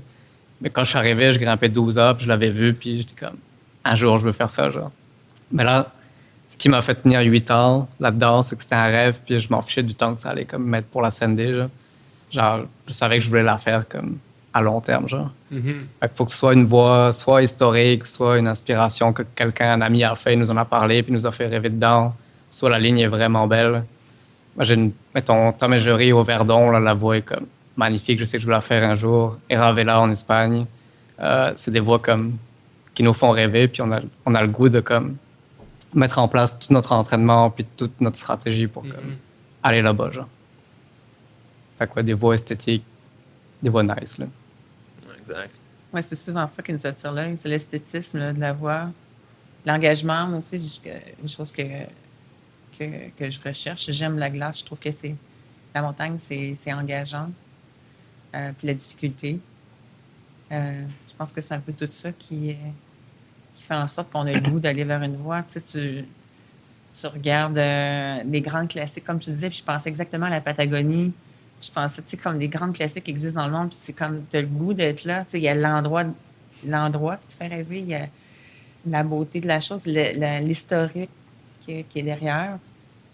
Et, tu sais, je pense que c'est souvent ça, c'est souvent la passion qui vient nous chercher quand on tu sais, comme moi, les voies de glace, là, c'est toujours l'esthétisme. Là. Il y a tellement des belles choses. Là. Tu sais, les montagnes, la même affaire. Là. Les voies de rocher, sûrement aussi. Mais non, je fais des blagues. Là. J'irais plus de temps, je ferais plus de rocher aussi. Là. Mais c'est un peu tout ça. Puis c'est pas toujours simple parce que tu as toujours les vacances, tu as toujours tout ce qui vient avec. Là. Le moment dans l'année, tu vas-tu être en mesure d'aller en Patagonie à ce moment-là. Puis en Patagonie, ben quand tu y vas, faut que tu y restes au moins un mois, tu n'es pas sûr de grimper. Tu sais, les conditions ne sont pas toujours simples. Alors, c'est toujours... c'est jamais simple de prendre cette décision-là parce je veux dire, on n'est pas des athlètes à temps plein. Là. C'est rémunéré comme des athlètes à temps plein. Là, fait que c'est pas un projet à la fois. Ouais. Moi, for sure, comme tu sais, j'ai commencé à grimper dans un gym, puis je pense que la cote est vraiment importante pour moi. C'est vraiment peut-être que c'est un. Je pense pas que c'est rendu. C'est plus tabou, je pense. Pardon, Non, la exact, cote. Je non. pense que c'est rendu correct. Là, tu sais, je pense que tout le monde Parlons a des accepté cotes. Ouais. que c'est comme quand même important. C'est une bonne façon de savoir si tu progresses. Puis moi, c'est mon filtre numéro 1. Là. Je suis comme. Si je veux un projet, je veux que ce soit dur. Puis après ça, ben, comme faut que je sache c'est quoi mon niveau. Puis après ça, ça me donne une cote. Puis là, c'est comme mon filtre numéro 1. Ouais. Après ça, c'est de trouver cette voie-là, ou peut-être 3 voies qui fit dans ce barème-là, qui n'est pas trop loin de chez nous. Ou ça, pour un gros projet, moi, je trouve ça vraiment dur de me trouver un gros projet loin. Tu sais, je pourrais pas genre aller essayer biographie, genre, comme à Sears, live, comme tu sais, une biographie, ça d'organisation, prendrait là. 5 ans, 6 ans peut-être, tu sais, ce serait comme un investissement, un lifetime, là, tu sais. Puis, fait que pour moi, c'est ça vaut l'approche? l'approche de La- Sirius. Ouais. Qu'est-ce que tu veux dire approche? C'est parce que tu dis que ça allait prendre 5 ans. Pourquoi c'est quoi l'approche? C'est juste une voie vraiment, vraiment dure. tu sais. d'accord. C'est Je veux comme... dire multi-saison, là, Ouais, c'est plusieurs ça. années pour la Tu sais, faire. ça prendrait longtemps. Il faudrait que je vive sûrement en France pour potentiellement réussir cette voie-là. Puis c'est clairement une voie que tu sais, je voudrais faire. Là, tu sais, c'est ultra historique, là, c'est ultra cool. Fait que après ça, ouais, pour moi, la proximité, c'est important aussi. Fait que là, rendu là, de plus en plus que j'avance, de plus en plus que le filtre est petit, là. Fait que maintenant, j'ai commencé à développer aussi. Comme je trouve des cailloux ou des link-up qui n'ont pas été faits. Puis Ouais. ça, c'est quelque chose qui est cool. Fait on a tous parlé d'histoire, là. Moi, quand j'ai entendu parler que Chris Sharma il est passé au Québec, j'étais genre, je veux faire tous les trucs qu'il a fait. À Val-d'Isle, il y en a beaucoup, je pense. Ouais, tu sais, fait qu'il y a Sharma Dino et j'ai fait ça. Il y a la roulade dans l'eau. Ouais, c'est les 8, les 9. Ouais, exact. Puis quand j'ai entendu que, genre, Welcome to Jamrock à Orford avait été fait par Sharma, Fallait que tu mettes tes mains. yo, c'est je qu'il pouvais met pas ses y mains. aller, Ouais, tu exact. sais. Puis j'ai passé trois saisons à essayer cette voie-là pour finir l'affaire. Puis là, j'ai même rajouté une extension qui est comme, tu sais, genre, j'aurais jamais pensé à ça. Fait que, ouais. Je cote, proximité, puis genre, oui, histoire, ouais. Ah, mais c'est drôle parce qu'il y a, mettons, de la. Ouais, vas-y, excuse. Un bon mélange de ces trois-là, là, man, c'est imbattable. Là. Je peux pas comme arrêter. Ouais. On parlait de motivation tantôt. Ouais. Là, s'il y a ces trois-là, là, j'ai des frissons. C'est là. live. C'est live, exact. Peut-être repousser ses limites aussi, là. C'est Ouais. vraiment le fun de juste toujours se dire comme avoir l'impression qu'on n'y arrivera jamais, puis finalement on y arrive, puis après on repousse encore et encore, là. Ouais. Ça, je trouve ça intéressant là, de m'attaquer à un projet que je suis quasiment sûr j'y arriverai pas, là. Faire juste comme, c'est pas vrai, je veux m'entraîner, puis ça va peut-être prendre 10 ans, mais comme, Ouais. au final, ça marche, là. Genre, Sharma, il l'a fait en 2 essais, mais c'est pas Ouais, grave. Ça, c'est tu sais. fou, là. Ça a pris 30 sessions, mais je suis autant content. Tu sais. Mais si ça fait rêver, ben, tu sais, même biographie, Ouais. pourquoi pas on déménage à Grenoble, là. C'est pas infaisable du tout, là. S'il y a une voie qu'on rêve, là, on part là-bas 2 ans, puis pas mal sûr que David, il va la scène déjà. C'est 15 15. A ou B, je sais plus. 5-15 heures. Ouais. Fait que même si tu as quelque chose qui te fait rêver, là, Jérôme, il peut déménager en Patagonie, là, 3 ans. Pourquoi Direct. pas? Tout est faisable, genre. À C'est ça que je veux l'année, dire. Là, comme, Ouais. c'est vraiment un truc qui te drive, là. Ouais. Puis pour les.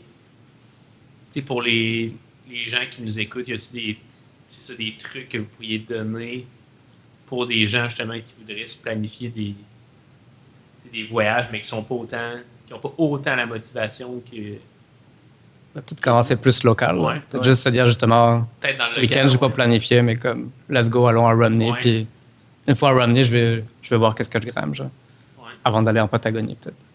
Puis ça, c'est comme différents niveaux d'engagement, mais comme ça commence par des petits voyages, là. Ouais. Moi, ma première étape, ça a été de geek out là, tu sais, sur toutes les dossages, toutes les vidéos. Là. Puis là, quand j'ai appris que Romney, c'était à 4 heures de chez nous, j'étais comme non! C'était comme incroyable.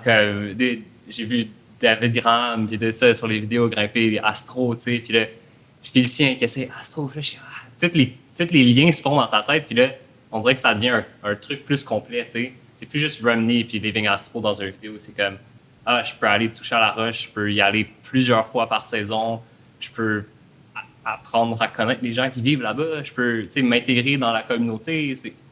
Ouais, ça devient gros. C'est hot. Nice. C'est plus accessible qu'on pense souvent, là. En règle générale, là. Ouais.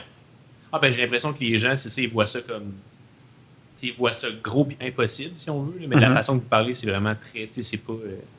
Toi, tu parles comme, tu sais, Romney, c'est à côté, c'est à 4 heures, tu sais, c'est à côté, là, tu sais, tu y touches, là, comme tu dis, là. Ouais. Ça feel de même, for Ouais. sure. Puis, tu sais, moi, je dirais aussi, comme en escalade de glace, c'est de, même s'il fait froid, tu vas faire tu sais, un projet moins Ouais. gros, mais tu vas faire un projet pour garder justement ce momentum-là, tu sais. Donc, tu fais plusieurs styles. À un moment donné, ces styles-là font en sorte que tu progresses. Tu sais, c'est quand même ce qui est bien aussi au Québec, c'est on a du mixte. Donc, tu sais, il y a toujours des motivations à s'améliorer puis à faire des nouvelles voies. Tu sais, on est chanceux là, d'avoir ce terrain de jeu-là. Là. Mhm. Donc, il y a tout le temps moyen de se motiver puis de trouver. C'est trouver des partenaires aussi qui sont motivés. Puis, je pense que ça fait une différence aussi. Là. Mhm. Parce que des fois, c'est pas ta journée que tu es motivé, tu sais. Mais l'autre, il est motivé. Puis, c'est pas le choix. C'est ça, tu sais. Ça te motive d'aller avec quelqu'un Ouais. de motivé, Ouais. grimper. Exact. Cool. Nice, j'aime ça. Puis comment est-ce que vous vous préparez pour un projet ambitieux? Mettons mentalement et physiquement. Moi, c'est beaucoup la gestion de Mhm. risque. Mettons, on parle de montagne, là, c'est la gestion de risque beaucoup. C'est vraiment de lire, est-ce qu'il y a eu des accidents à cet endroit-là? Comment, pourquoi il y a eu des accidents? Comprendre pour ne pas répéter, en fait, ce qui s'est déjà produit. La gestion de risque est super importante en montagne. Puis, comme on disait plus tôt, en glace, de vraiment suivre la météo, t'arranger pour... c'est quoi la question déjà? Comment on se prépare mentalement et physiquement pour un projet? Mentalement et physiquement, ben, si tu as des objectifs, c'est bien plus facile aussi d'aller t'entraîner. Là, Ouais. tu sais. Ouais. Les objectifs. Hey, hey! Si vous êtes rendu jusqu'ici, je veux juste vous dire un gros merci. Votre support vaut beaucoup plus que ce que vous le pensez. Honnêtement, je le répète souvent, mais si vous êtes capable de pouvoir partager le show à quelqu'un ou laisser un commentaire ou un 5 étoiles ou quelque chose, ça nous aide énormément à faire grandir La Voix des grimpeurs podcast. Puis aussi, comme j'ai répété un petit peu au début de l'épisode, sur lavoidesgrimpeurs.ca, vous allez pouvoir trouver tous les épisodes de podcast, donc que ce soit au niveau de Spotify, Apple Podcasts, YouTube. Puis vous allez même pouvoir trouver une façon, si vous en êtes rendu là, d'avoir accès à un coach pour briser un certain plateau en escalade. Donc, je vous laisse là-dessus. Bonne continuité au niveau de l'épisode. Cette année, j'ai fait un peu de méditation, moi, pour me calmer, genre, puis approcher mes tentatives de red point dans mon projet, là. Puis c'était super intéressant. J'avais jamais vraiment fait ça avant. D'ailleurs, malheureusement, j'ai arrêté après avoir sendé. Trouve-toi un projet. Mais je regardais, mais tu sais, c'était intéressant parce que, puis peut-être ça peut motiver les gens. Après 2 ou 3 fois à faire 15 minutes, je sentais vraiment les effets, tu sais. Puis j'ai l'impression que si j'avais continué, tu sais, je serais devenu peut-être un peu un moine. Tu sais. Ça a été trop long. Là. C'est quoi, mettons, les effets principaux que tu as vus apparaître? Très calme, là, Ouais. tu sais. Puis aussi, ben, ça va un peu avec, là, tu sais. Méditer puis tout, ça va un peu avec la respiration, tu sais. Je pense que j'ai développé aussi mieux respirer pendant que je grimpe, surtout en voie, genre. Tu sais, super important. Plus calme, ouais, vraiment plus calme. Parce que je suis quand même quelqu'un qui se met beaucoup le self-applied pressure, là, tu sais, quand, mettons, je vais aller pour une journée où, tu sais, si je sens qu'il y a des chances que je réussisse à faire mon projet, là, tu sais. Peut-être un peu stressé. Tu sais, ouais. Définitivement, ça aide à garder la pression un peu plus basse. Là. C'est cool. Ça. Fait que c'était ton game changer dans la dernière année, ça, tu parles? Ouais, dans les derniers mois, ouais. Respiration. Tu sais, c'est peut-être un peu moins le genre d'affaires que les gens vont s'imaginer qui peut aider. Là. Respirer. Tu sais. Les clients, ils parlent des respirations, trucs de respiration. Ouais. Je l'aborde un petit peu, là. Ouais. Pas en premier, là. Parce que moi-même, je le fais pas en premier, là. Mais il Mais me semble que toi, Félicie, tu m'en avais parlé dans un autre podcast. Tu disais que, à un moment donné, des fois que tu avais sendé des projets, c'est que justement tes partenaires étaient arrivés en retard. ouais, Genre j'ai fait 2-3 heures, tu n'avais pas eu le choix de méditer. Ouais, exact. Puis moi, ce que ça- c'était- ouais. On donnera pas de nom, mais. On n'aimera pas, non. Ce que ça m'avait permis, je trouvais, c'était de comme à la fois être calme, mais aussi comme être vraiment agressif dans les moments de la voix. Ou comme, il y a des moments où c'est comme plus relax, il y a un repos, puis il faut être capable de comme se calmer, puis ensuite se concentrer vraiment fort, puis comme ouvrir les vannes, puis donner son 200%. Là. Ouais. Puis Livinatro, c'est vraiment ça, là. Être capable de comme être agressif, puis se calmer comme 2 ou 3 fois dans la même voix, genre. Puis ouais, j'étais pas fan du mental, là. Moi j'ai toujours tout misé sur le physique, puis ça avait marché. Ouais. Je le fais pas plus. Mais faudrait. Ouais, qu'est-ce que je suis un peu. Je veux dire, je suis un peu chanceux. Comme le côté physique, j'ai jamais été très spécifique. Je me suis rarement entraîné spécifiquement pour un projet. Pour moi, la partie spécifique est sur la voix ou sur le bloc. For sure, ça a ses limites. Là, si tu n'es pas assez fort pour essayer la voix, tu peux pas vraiment t'entraîner sur la voix. Mais souvent, comme je cède beaucoup au crux, fait que c'est dur de comme, faire fitter plus de volume d'escalade que ça. Fait qu'il faut que j'optimise ces journées-là de setting. Puis veux pas, tu peux pas avoir un training parfait en setting, ça marche comme pas tant. Là. Tu sais pas quel bloc que tu vas setter. Est-ce que tu vas setter un bloc ultra dur ou est-ce que tu vas setter juste des blocs plus faciles cette journée-là? Puis est-ce que fait que de moduler un entraînement à travers tout ça, pour moi, ça feel très, très, très difficile. Puis tantôt, je l'ai dit, là, les benchmarks, ça marche juste pas pour moi. Fait que comme, genre, j'ai vraiment de la misère avec ça. Fait que, contrairement à Félicien, moi, le gros de mon travail, c'est mental. Puis aussi parce que j'ai beaucoup de barrières mentales. Là, comme, pendant longtemps, là, j'ai eu de la misère à comme, avoir confiance dans mes capacités à faire un sport ou whatever. Puis ça me suit aussi, même en escalade. Là. Fait que avant de grimper, souvent, là, j'ai un 5 minutes, for sure, calme. Puis le soir aussi, j'essaie de méditer le plus possible. Ouais, moi, la gestion d'émotions, c'est ultra important. J'ai beaucoup de... Mes émotions sont très roller coaster, on va dire. Là. Fait que j'ai des moments où est-ce que je suis genre ultra hype avant une voix, puis genre par le temps que je mette mes shoes, je suis down. Tu sais, je suis comme.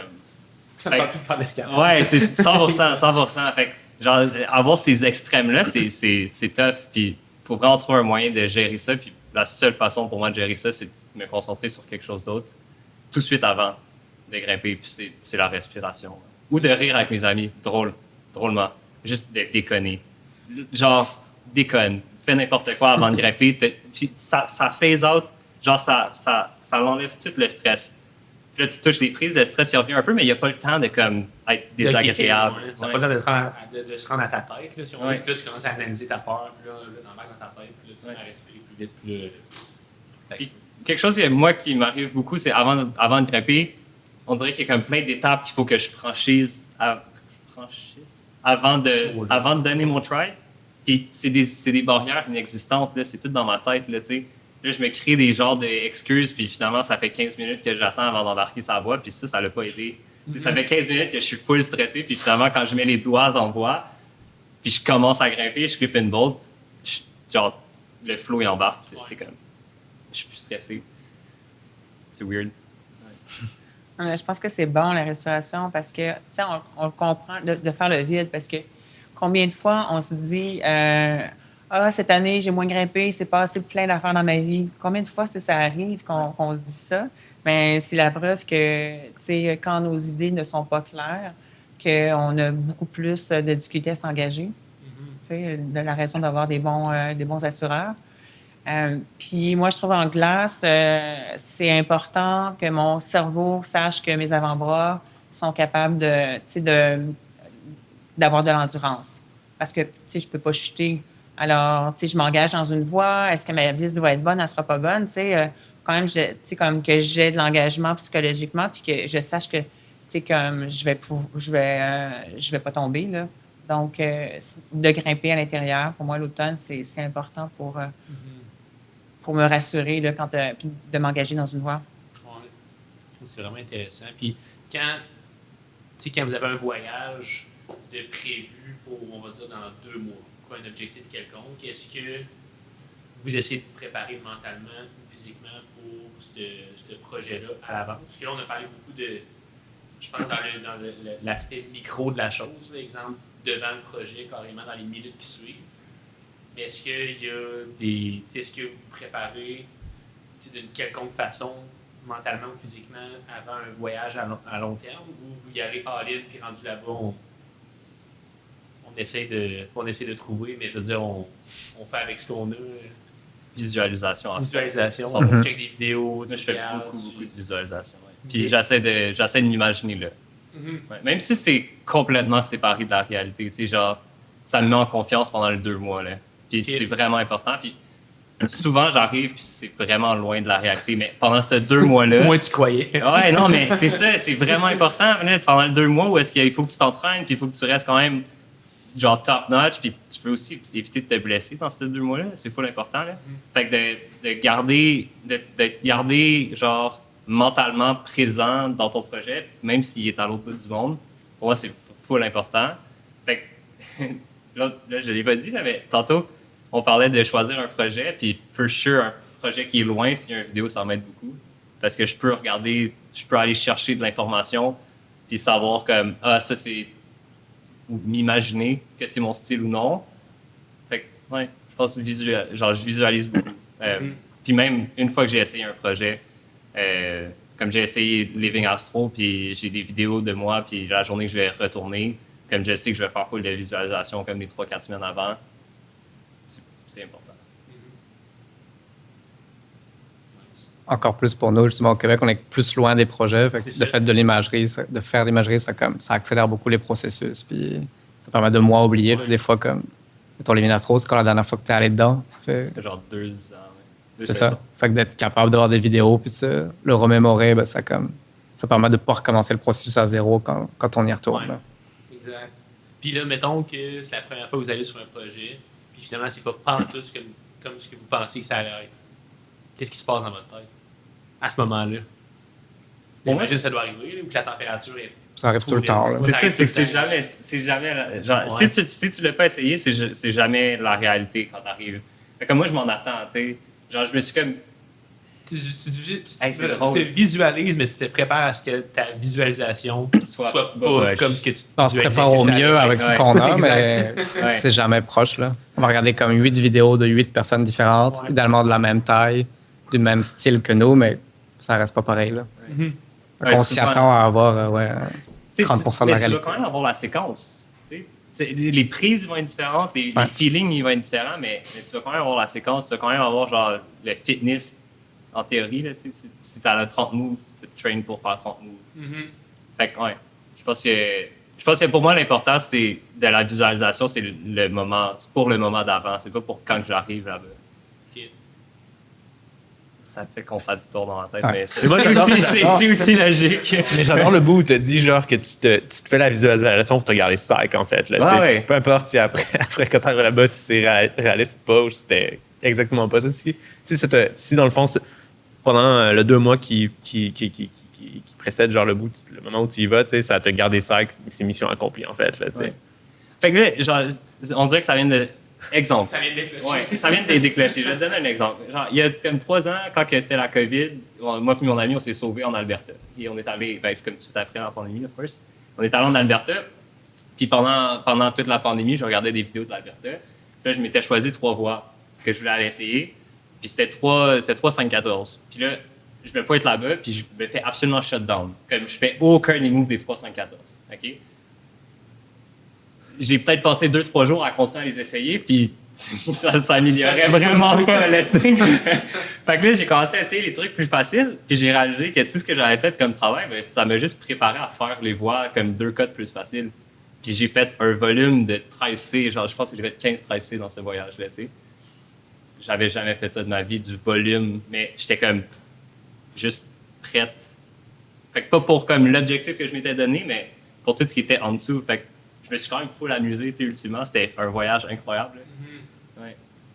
Mais tu avais décortiqué genre tous les moves de ces voies-là, tu avais fait de la visualisation, tu avais assez de vidéos genre sur. Ouais. Ouais. Intéressant. Puis genre zéro progrès. Ouais, c'était triste un peu. Mais après ça, je me suis comme. Je suis allé, genre, j'ai parlé aux gens, puis ils étaient comme, fais juste essayer toutes les autres voies un peu plus faciles. Puis comme toutes les voies sont qualies, ils sont toutes full de fun. Fait que rendu là, c'est pas grave si tu grimpes pas celle-là que tu t'es mis. Fais juste comme faire une voie autant de qualité de ton niveau. Exact. C'est correct. Juste le chiffre qui est différent. Ouais. Parce qu'en Alberta, on s'entend, là, comme c'est encore plus sandbag qu'au Québec. Fait que comme.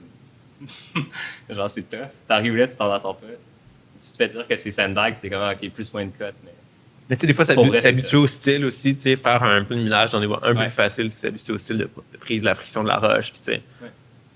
Je suis certain qu'après les 15 5 13 6 t'étais retourné dans le 5 14 t'avais appris certainement des trucs, là, tu sais. Sûrement. Ouais, for sure. Next time. Nice. C'est cool. Ouais, tu Puis vois, par rapport à c'est ça, par rapport à la montagne, tellement différent. c'est vraiment différent parce que c'est sur un long terme. Là. Ouais. C'est comme je disais plus tôt, là, tu dois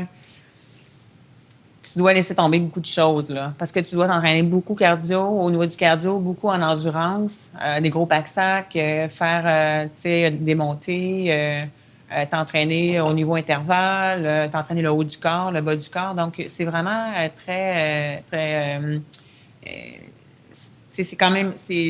c'est quand même spécifique, mais c'est vraiment de toutes un peu de tout là, que tu dois faire. Donc, c'est ça que tu dois laisser des choses de côté. Puis, ça dépend toujours si c'est un 6 000, un 7 000, un 8 000. Tu sais, parce qu'un 8 000, tu restes en altitude à 5 500 mètres pendant au moins 6 semaines, 6-7 semaines. Tu sais, ton corps va se détériorer, il faut que tu sois en grande forme. Si tu fais un 7 000, ça va peut-être te prendre 2-3 semaines. Puis, quand tu fais un 7 000, tu dors à 6 000. Ça, c'est une grande distinction, tu sais. À 6 000, je me suis déjà réveillée, je me demandais j'étais où. Ah oui, c'est vrai, je fais le sommet de la Madame Blanc aujourd'hui. Fait que, tu sais, c'est comme, c'est différent. Le récupérateur.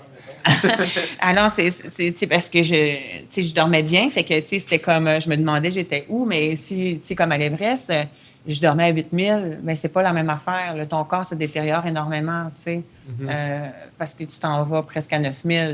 Donc, c'est pas les mêmes entraînements si tu fais un 4 000, un 6, un 7, un 8, là.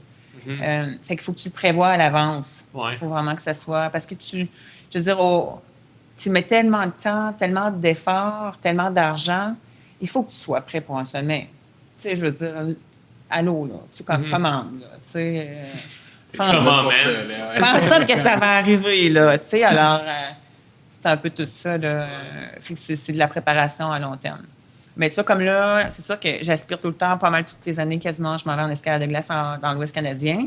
Bien, tu sais, je regarde des projets que j'ai pas encore fait. Fait que là, je suis motivée pour aller, tu sais, m'entraîner à l'intérieur en salle, tu sais, en escalade intérieure. Fait que c'est ça, quand tu as des projets, c'est toujours, tu sais, ça va de soi parce que tu veux, tant qu'à à voyager, tu veux que ça fonctionne, tu veux profiter bien. C'est clair. Ouais. Ça veut quand même être crève-cœur en alpinisme. Tu sais, parce que, exemple, en voie ou en bloc, ou quoi que ce soit, tu arrives à tes projets, puis là, finalement, ça marche pas. Et là, tu te dis, j'ai fait du volume, j'ai fait 15, 5, 13C, ou je me suis vraiment amusé, mais en alpinisme, j'ai l'impression que c'est pas autant facile. Arriver sur la montagne, te dire, ben là, dans le fond, je peux pas la monter à cause que les conditions sont pas bonnes. Tu sais, qu'est-ce que dans le fond, tu as voyagé là-bas, puis finalement, oui, puis tu peux être malade souvent. Ouais. Tu sais, je veux dire, c'est très simple de toucher quelque chose que tu vas, tu sais, si tu as besoin d'amener tous les médicaments, donc, tu sais, il faut que tu penses à, j'ai-tu déjà eu ce problème-là? Ben, j'amène un médicament. Tu sais, c'est parce que là, sinon, tu retournes chez toi, puis c'est terminé. Donc, c'est beaucoup de choses, justement, tu sais, à penser. Puis, tu peux être malade que ça ne fonctionne pas, tu peux avoir la météo, puis tu peux... tu sais, moi, quand j'étais au K2, j'ai perdu mon ami. Je suis revenue, tu sais, j'avais plus envie de rester là. Tu sais, il y a plein de choses, il y a plein d'événements qui peuvent faire en sorte que tu dois repousser... tu dois laisser ton projet de côté, là. Oui, c'est clair. C'est clair. C'est quoi les... En tout cas, je ça doit être difficile à dire, mais il y a pas un... Tu sais, combien de fois, toi, ça t'est arrivé, exemple, d'être obligé de repousser le chemin parce que c'était pas possible de faire le projet? Je pense que j'ai été quand même relativement chanceuse là, avec mes sommets, mais moi, je dis tout le temps, tu sais, il n'y a pas d'échec, mais il y a des apprentissages. Tu sais, comme quand j'ai fait la Concagua, la première fois, j'étais en solo. Puis, mon corps a complètement arrêté de fonctionner. J'ai eu des problèmes urinaires très, très sérieux. Je n'avais pas les bons antibiotiques. J'ai rencontré un médecin, il m'a donné d'autres antibiotiques. Je suis retournée au camp de base. Ça a bien donné. J'avais des amis qui étaient là. J'ai mangé de la pizza, j'ai bu de la bière. Puis, j'ai pris des forces. Parce qu'à la Concagua, tu sais, c'est assez commercial. Là. Fait que, tu sais, il y avait du monde au camp de base. Je suis remontée. Et puis, mon corps a vraiment arrêté de fonctionner. Puis, comme à 6300, 6400 mètres. Puis, maintenant, l'avantage que ça a, c'est que je sais exactement comment mon corps se comporte quand il arrête de fonctionner. Fait que quand j'étais au K2 puis que je faisais, tu sais, il y avait eu 10 jours de neige, on était les premiers, là. Il y avait des cordes fixes, là. On n'était pas les premiers, là, mais je veux dire, il n'y avait pas de pas, là. Donc, puis on n'était pas avec des Sherpas, là. On était 3 sur la montagne, mon équipe. Puis, tu faisais 2 pas, parfois tu reculais de 2. Tu en faisais 2, tu sais, comme tu reculais de 1. Puis là, c'était très demandant. Puis là, je me suis dit, je me sens-tu comme je me suis sentie quand mon corps a arrêté de fonctionner? Ben non, mais ça va. Donc, il faut toujours prendre les... Tu sais, c'est pas des échecs, c'est des apprentissages. Je pense que c'est important qu'on le voit comme ça. Ouais. Sinon, on va toujours penser qu'on n'a rien réussi, tu sais. Puis c'est vrai que ce sont des choses qui font en sorte que tu es fort psychologiquement. Puis c'est la raison pour laquelle tu dois faire attention pour faire des trop gros projets pour te détruire. Tu sais, tu t'en vas faire une voie d'escalade de glace, tu n'es pas prêt, puis là, tu te fais peur, bien finalement, je veux dire, tu vas arrêter de grimper ou tu sais, c'est... Donc, préparation. Apprentissage. Ouais, apprentissage. Il y aurait ça de dire, est-ce que j'étais. Ouais. Puis plus que tu as de millage en dessous de la ceinture, plus qu'éventuellement tu t'apprends à connaître au fur et à mesure que ces expériences-là arrivent. Puis là, plus que tu as d'expérience, bien, plus que tu peux te faire un genre de barème. Ah, est-ce que je me sens aussi tant pire que la fois aussi j'ai failli laisser comme y rester. Est-ce que, là, j'ai envie de poser la question à vous trois. Tu sais, ben, Jérôme, tu fais aussi d'alpinisme. Peut-être pas autant que Nat, mais Quand même. J'en ai fait un peu, j'en ai fait un peu. Quand même. Mais est-ce qu'il y a des moments, tu sais, ce que... Où j'ai failli y passer. Pas que, ben, parlons-en, ouais. Eh ben, C'est pas ça la question, mais je trouve ça intéressant. Il y a une fois où j'ai failli y passer. J'ai l'impression que, en tout cas, j'avais l'impression que j'allais y passer. L'an dernier, j'ai fait du big wall en Patagonie chilienne avec 2 amis, puis c'était une grosse voie c'est comme une face comme de 1500 mètres avec, imagine, il n'y a pas de boat, pas d'équipement fixe, puis température très changeante, genre dans une journée, il peut faire comme 20 degrés, après il vente à 150 km/h, puis il neige, puis il fait en dessous de zéro, là, dans la même journée, en l'espace de, mettons, 1 heure, puis là, genre, cette journée-là, en fait, on avait commencé en T-shirt à haler nos sacs, notre comme 200 kilos de gear. Puis la journée, elle a fini, là, tu sais, comme dans la tempête de neige, là, assoiffé, fini, tu sais, comme plus de jus. Puis là, il fallait installer la tente, là, tu sais, porte-à-lettres, je sais pas si ça dit quelque chose, là, tu sais, sur le mur, là, puis tu sais, il y avait pas d'ancrage, puis tout, tu sais, comme, j'étais tout mouillé. Je me suis roulé dans mon sac de couchage tout mouillé, puis dans ma tente, puis j'avais tellement froid, je pensais que j'allais mourir, genre, d'hypothermie, là. Finalement, je me suis comme réveillé le lendemain matin. Il restait quelque chose. Je me suis réveillé. Mais vraiment, tu sais, quand il y a quasiment un bout, j'ai quasiment pensé me lancer en bas. Genre, presque, là, tu sais, tellement j'étais fatigué, genre, puis qu'il n'y avait plus de jus, là. Non, je peux pas penser à me lancer en bas, là, tu sais, mais genre, Trop vraiment, inconfort, il restait plus rien dans la tank, là, tu sais. Ouais, mais, ouais, j'avais peur. Ouais, exact. J'avais peur. Une fois, j'ai aussi une bonne histoire avec Nathalie. Je suis tellement hâte de l'entendre. Quand j'ai commencé à faire de l'escalade de glace, elle m'a super montré. Elle a été une super mentor pour moi, en fait, là, tu sais. Puis on est allé dans les Adirondacks faire de l'escalade de glace une fois, genre, puis on a fait un truc super classique à Poco Moonshine, près de Montréal, tu sais. Puis je me suis gelé les mains, là, mais genre à un niveau, là, tu sais, comme j'avais envie de vomir tellement mes mains étaient gelées, là. Puis c'était comme un multi-pitch. Moi, j'ai quand même eu peur que tu t'évanouisses, que c'est ça, puis que j'ai à te descendre. Genre. Elle a ouvert son manteau comme ça, genre, là, tu sais, puis il y avait juste sa brassière, comme, puis j'ai mis mes mains, genre. Mais là, sur le côté, ça aux aisselles. En dessous des aisselles, genre, là, tu sais. Elle avait... On va faire un extrait avec ça, guys. Puis, tu sais, elle était comme, tu sais, je le voyais dans sa face. Elle se disait, faut que je fasse ça, sinon, passe out, genre, là. I gotta do it, man. C'est fun for the Tu t'en souviens, hein? Ben ouais, je ne verrais pas ça, là, c'est ça. Ah, que j'avais pas aimé le feeling, là, tu sais, c'est comme, je sais pas si vous êtes déjà gelé les mains comme ça, là, tu sais, mais... En ski, là, mais j'imagine que c'était pas autant peu. Ah, Non, ça, c'était un autre puis là, niveau que en fait, j'avais le problème, jamais c'est vu quand ça encore. revient, genre, là, tu sais, là, tu sens comme le Ça sang qui... picote. Puis ça picote, genre, là, puis oh my God. Ah, non. Je pense que c'était la pire fois que je me suis gelé les mains, là. On est restés amis. Ah, finalement. Puis, pas en alpinisme, mais en escalade en général, est-ce que vous avez déjà vécu des... J'imagine que c'est rare qu'on se rend là, tu sais. Ouais. C'est plus rare, on a bien moins d'inconfort Ouais. physique. Genre, en règle j'ai générale, déjà là. comme decké assez agressivement, Ouais. mais j'étais pas haut, tu sais. Genre, j'étais à Montagne d'Argent, puis je grimpais une voie, je pense que ça s'appelle le complexe du cornflake. Puis la voie, c'est... Pour vrai, on dirait des cornflakes vissés sur un beurre, là, tu sais. C'est comme tous des petits flakes ultra cassants. Genre, c'est Sacha DeJulian qui a le effet de ça, by the way. Ça n'a aucun sens. Montagne d'argent. Ouais. Wow. Ouais. Puis, ou elle l'a fait, whatever. Anyways, je suis comme à la deuxième bolt, puis comme je voulais clipper la bolt, là. Puis je me souviens pertinemment, là, genre j'ai pris la prise, puis la flexé un peu. Puis là, genre, j'ai dit à mon ami, OK, je vais clipper. Puis là, en sortant à la corde, j'étais comme, casse pas, casse pas, casse pas, casse pas, casse pas, casse pas, casse pas, casse pas. Puis là, elle a cassé, puis j'ai comme juste hit le deck comme vraiment fort. Ah ouais. Ouais. Mais encore, j'étais loin d'être genre en danger. Exact. Comme ça avait fait full mal. J'étais arrivé genre ses fesses, puis comme j'avais un gros bleu. Mais correct, là, je pense que c'est la pire expérience que j'ai eue en escalade. Mais c'est pas si pire que ça. tu sais. Ouais. Ouais, rien comparé à... Je me souviens d'une à mon cours de trad. Je voulais faire la zébrée parce que j'avais vu Jérôme, j'étais inspiré. Puis à mon cours de trad, j'ai mis un coinceur. Puis j'ai demandé à Eric, est-ce que je peux m'asseoir sur ce coinceur? Mais j'ai pas attendu la réponse. Je me suis assis et pendant que je volais, j'ai entendu Eric qui dit non. C'est comme monter à mon cerveau, mais plus tard. Puis une chance, j'avais un coinceur comme en dessous. Mais je suis atterri comme vraiment en bas. Ah ouais. Ouais, ma première expérience de trad. Ça m'a réveillé. Il m'a fait grimper après beaucoup, puis pour avoir moins peur. Là.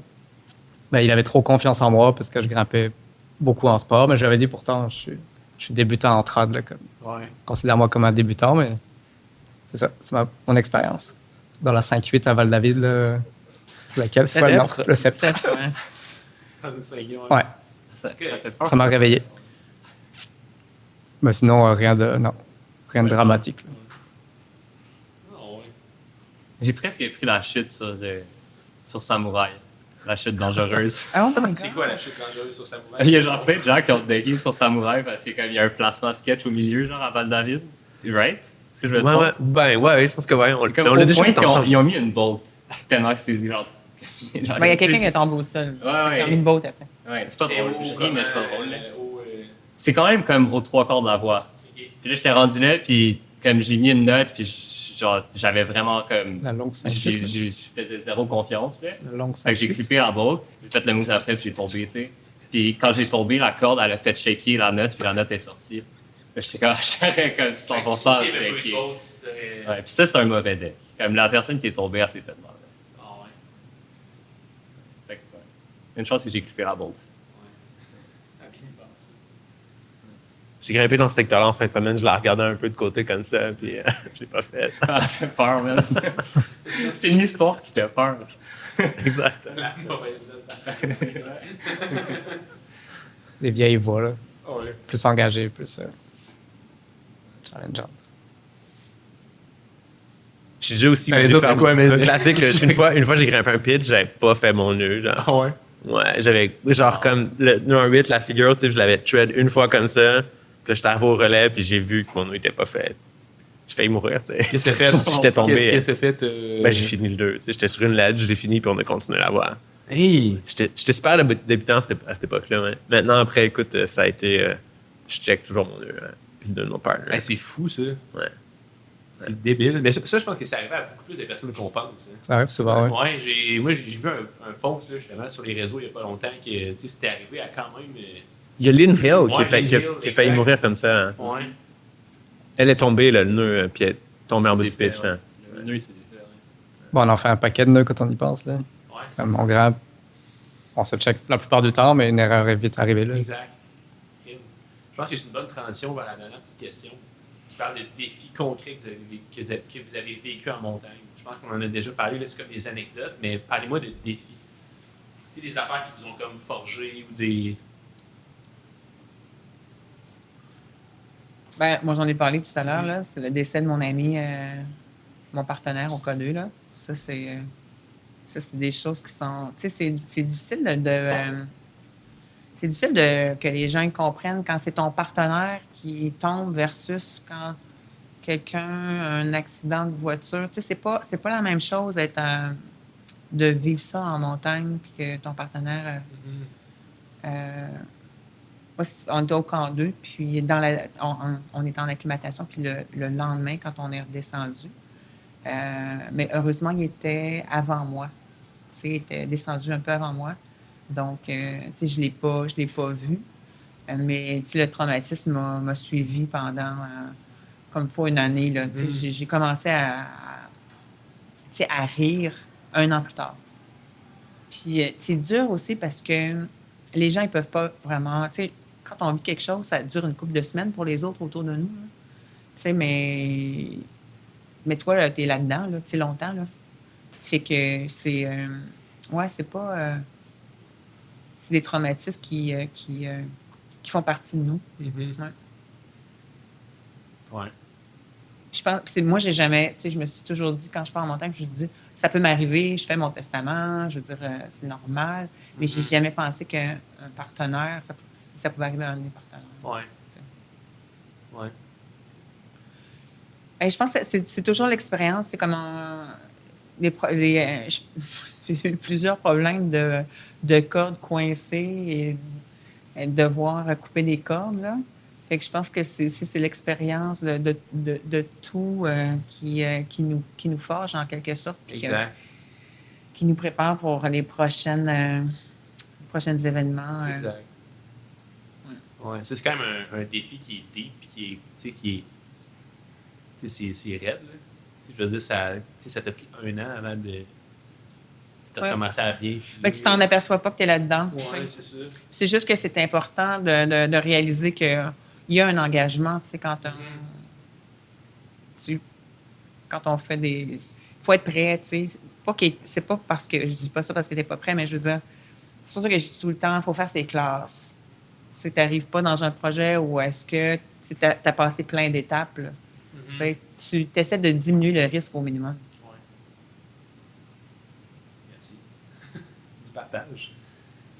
Puis là, tu sais, ça, c'est sûr que c'est une histoire qui est... En tout cas, j'imagine qu'il n'y a pas de défi plus difficile que ça à traverser. Qu'est-ce que tu as vécu par rapport à ça?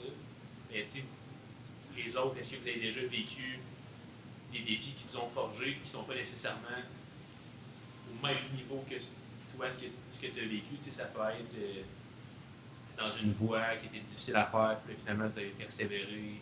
Ou, en tout cas, j'étais arrivé dans un voyage, je pensais que ça allait être ça. Finalement, c'est autre chose. En fait, ça. C'est pas en montagne, là. C'est. Ouais.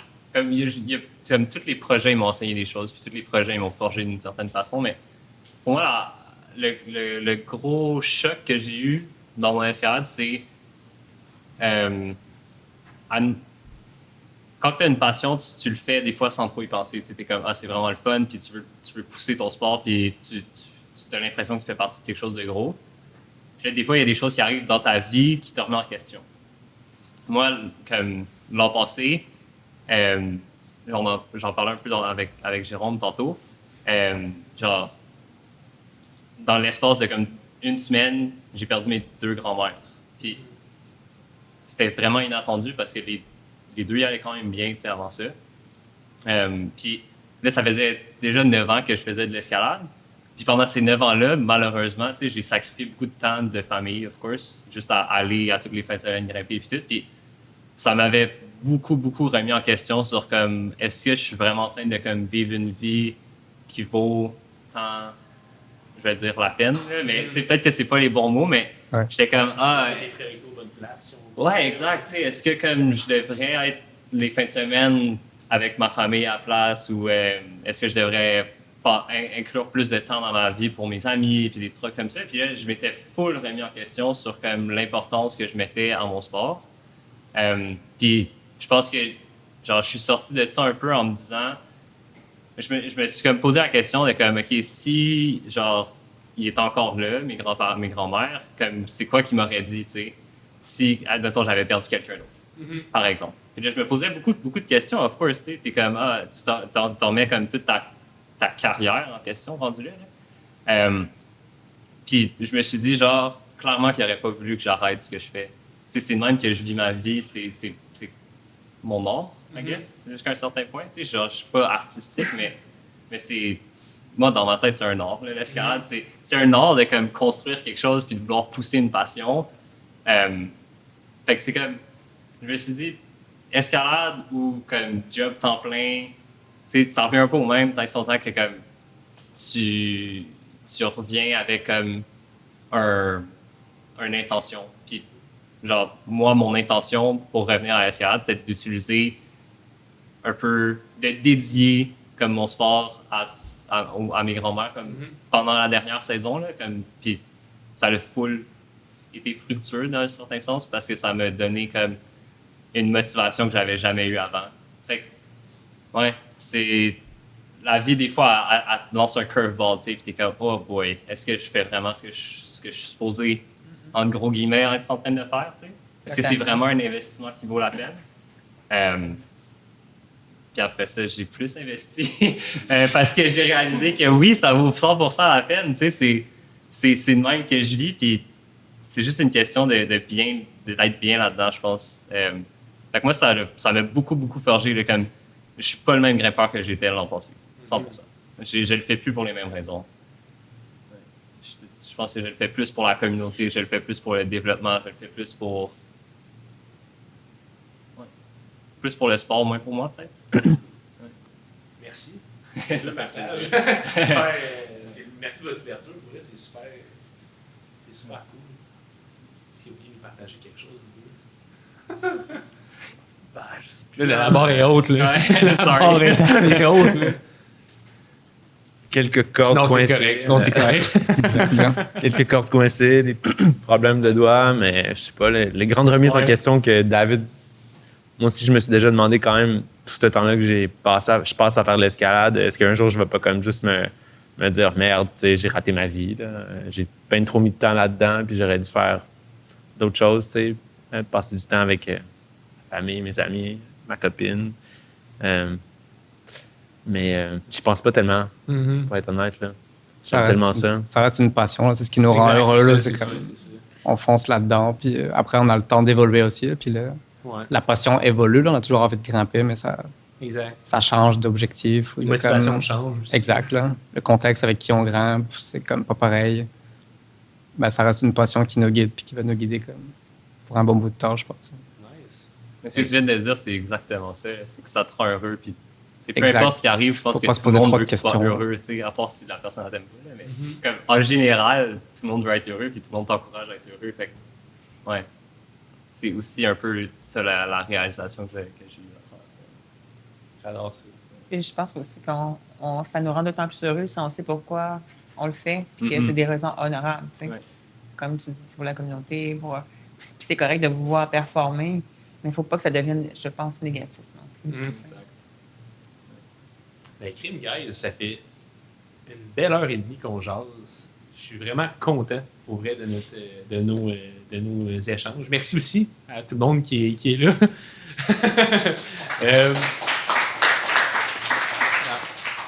Fait qu'on va terminer l'épisode comme ça. Mais pour les gens qui sont là en live, je ne sais pas s'il y en avait, parce que je sais qu'on avait réservé une période de questions et réponses. S'il y en a qui veulent poser des questions à nos invités, c'est pas mal là. Donc, je ne sais pas s'il y en a que oui, que non. Oui, vas-y. Tu peux venir en passant ici, ou sinon, en fait, au micro, hein, si tu peux venir nous poser la question au micro. Ah, tu peux venir, exact. Oui. Yeah. Mais c'est ça, vous êtes tous un peu des ambassadeurs d'Arc'teryx, mais comment Arc'teryx vous supporte dans vos objectifs? Très bonne question. Ben, ils font du super matos, hein. Moi, avant d'avoir le partenariat avec Arc'teryx, j'utilisais du mieux que je pouvais avec le budget que j'avais plusieurs de leurs produits. C'est surtout si tu fais de la montagne et de l'alpinisme. Aussi, tu sais, je veux dire, il n'y a personne, il n'y a pas d'autre brand qui est autant engagé genre, dans la communauté. Là, tu sais, comme il y en a même pas un autre, je pense, qui est proche d'eux, là, tu sais, au niveau de les événements qu'ils vont organiser et tout ce qu'ils font pour la communauté. Là. Moi, j'ai eu d'autres commanditaires. Là. Tu sais, ça n'a rien à voir avec ce que Arc'teryx fait dans la communauté. Là. Pour eux, c'est vraiment une des valeurs les plus importantes. Puis il faut que toi aussi, tu sais, comme ils choisissent aussi en considérant si tu t'impliques déjà dans la communauté. Tu sais. Genre, pour moi, le support direct, c'est le gear, comme il est impec. Genre, je suis quelqu'un d'extrêmement frileux, puis assurer mes amis pendant 1 heure, je trouvais ça atroce. Puis pour vrai, jusqu'à temps que je découvre des bons manteaux, j'étais comme, oh damn. J'ai acheté les pantalons, c'est comment qu'ils les appellent? Les Les pantalons doudounes, ouais. comme le manteau. Là, Doudounes, comme, ouais, les pantalons de dune, puis c'est game changer. Là.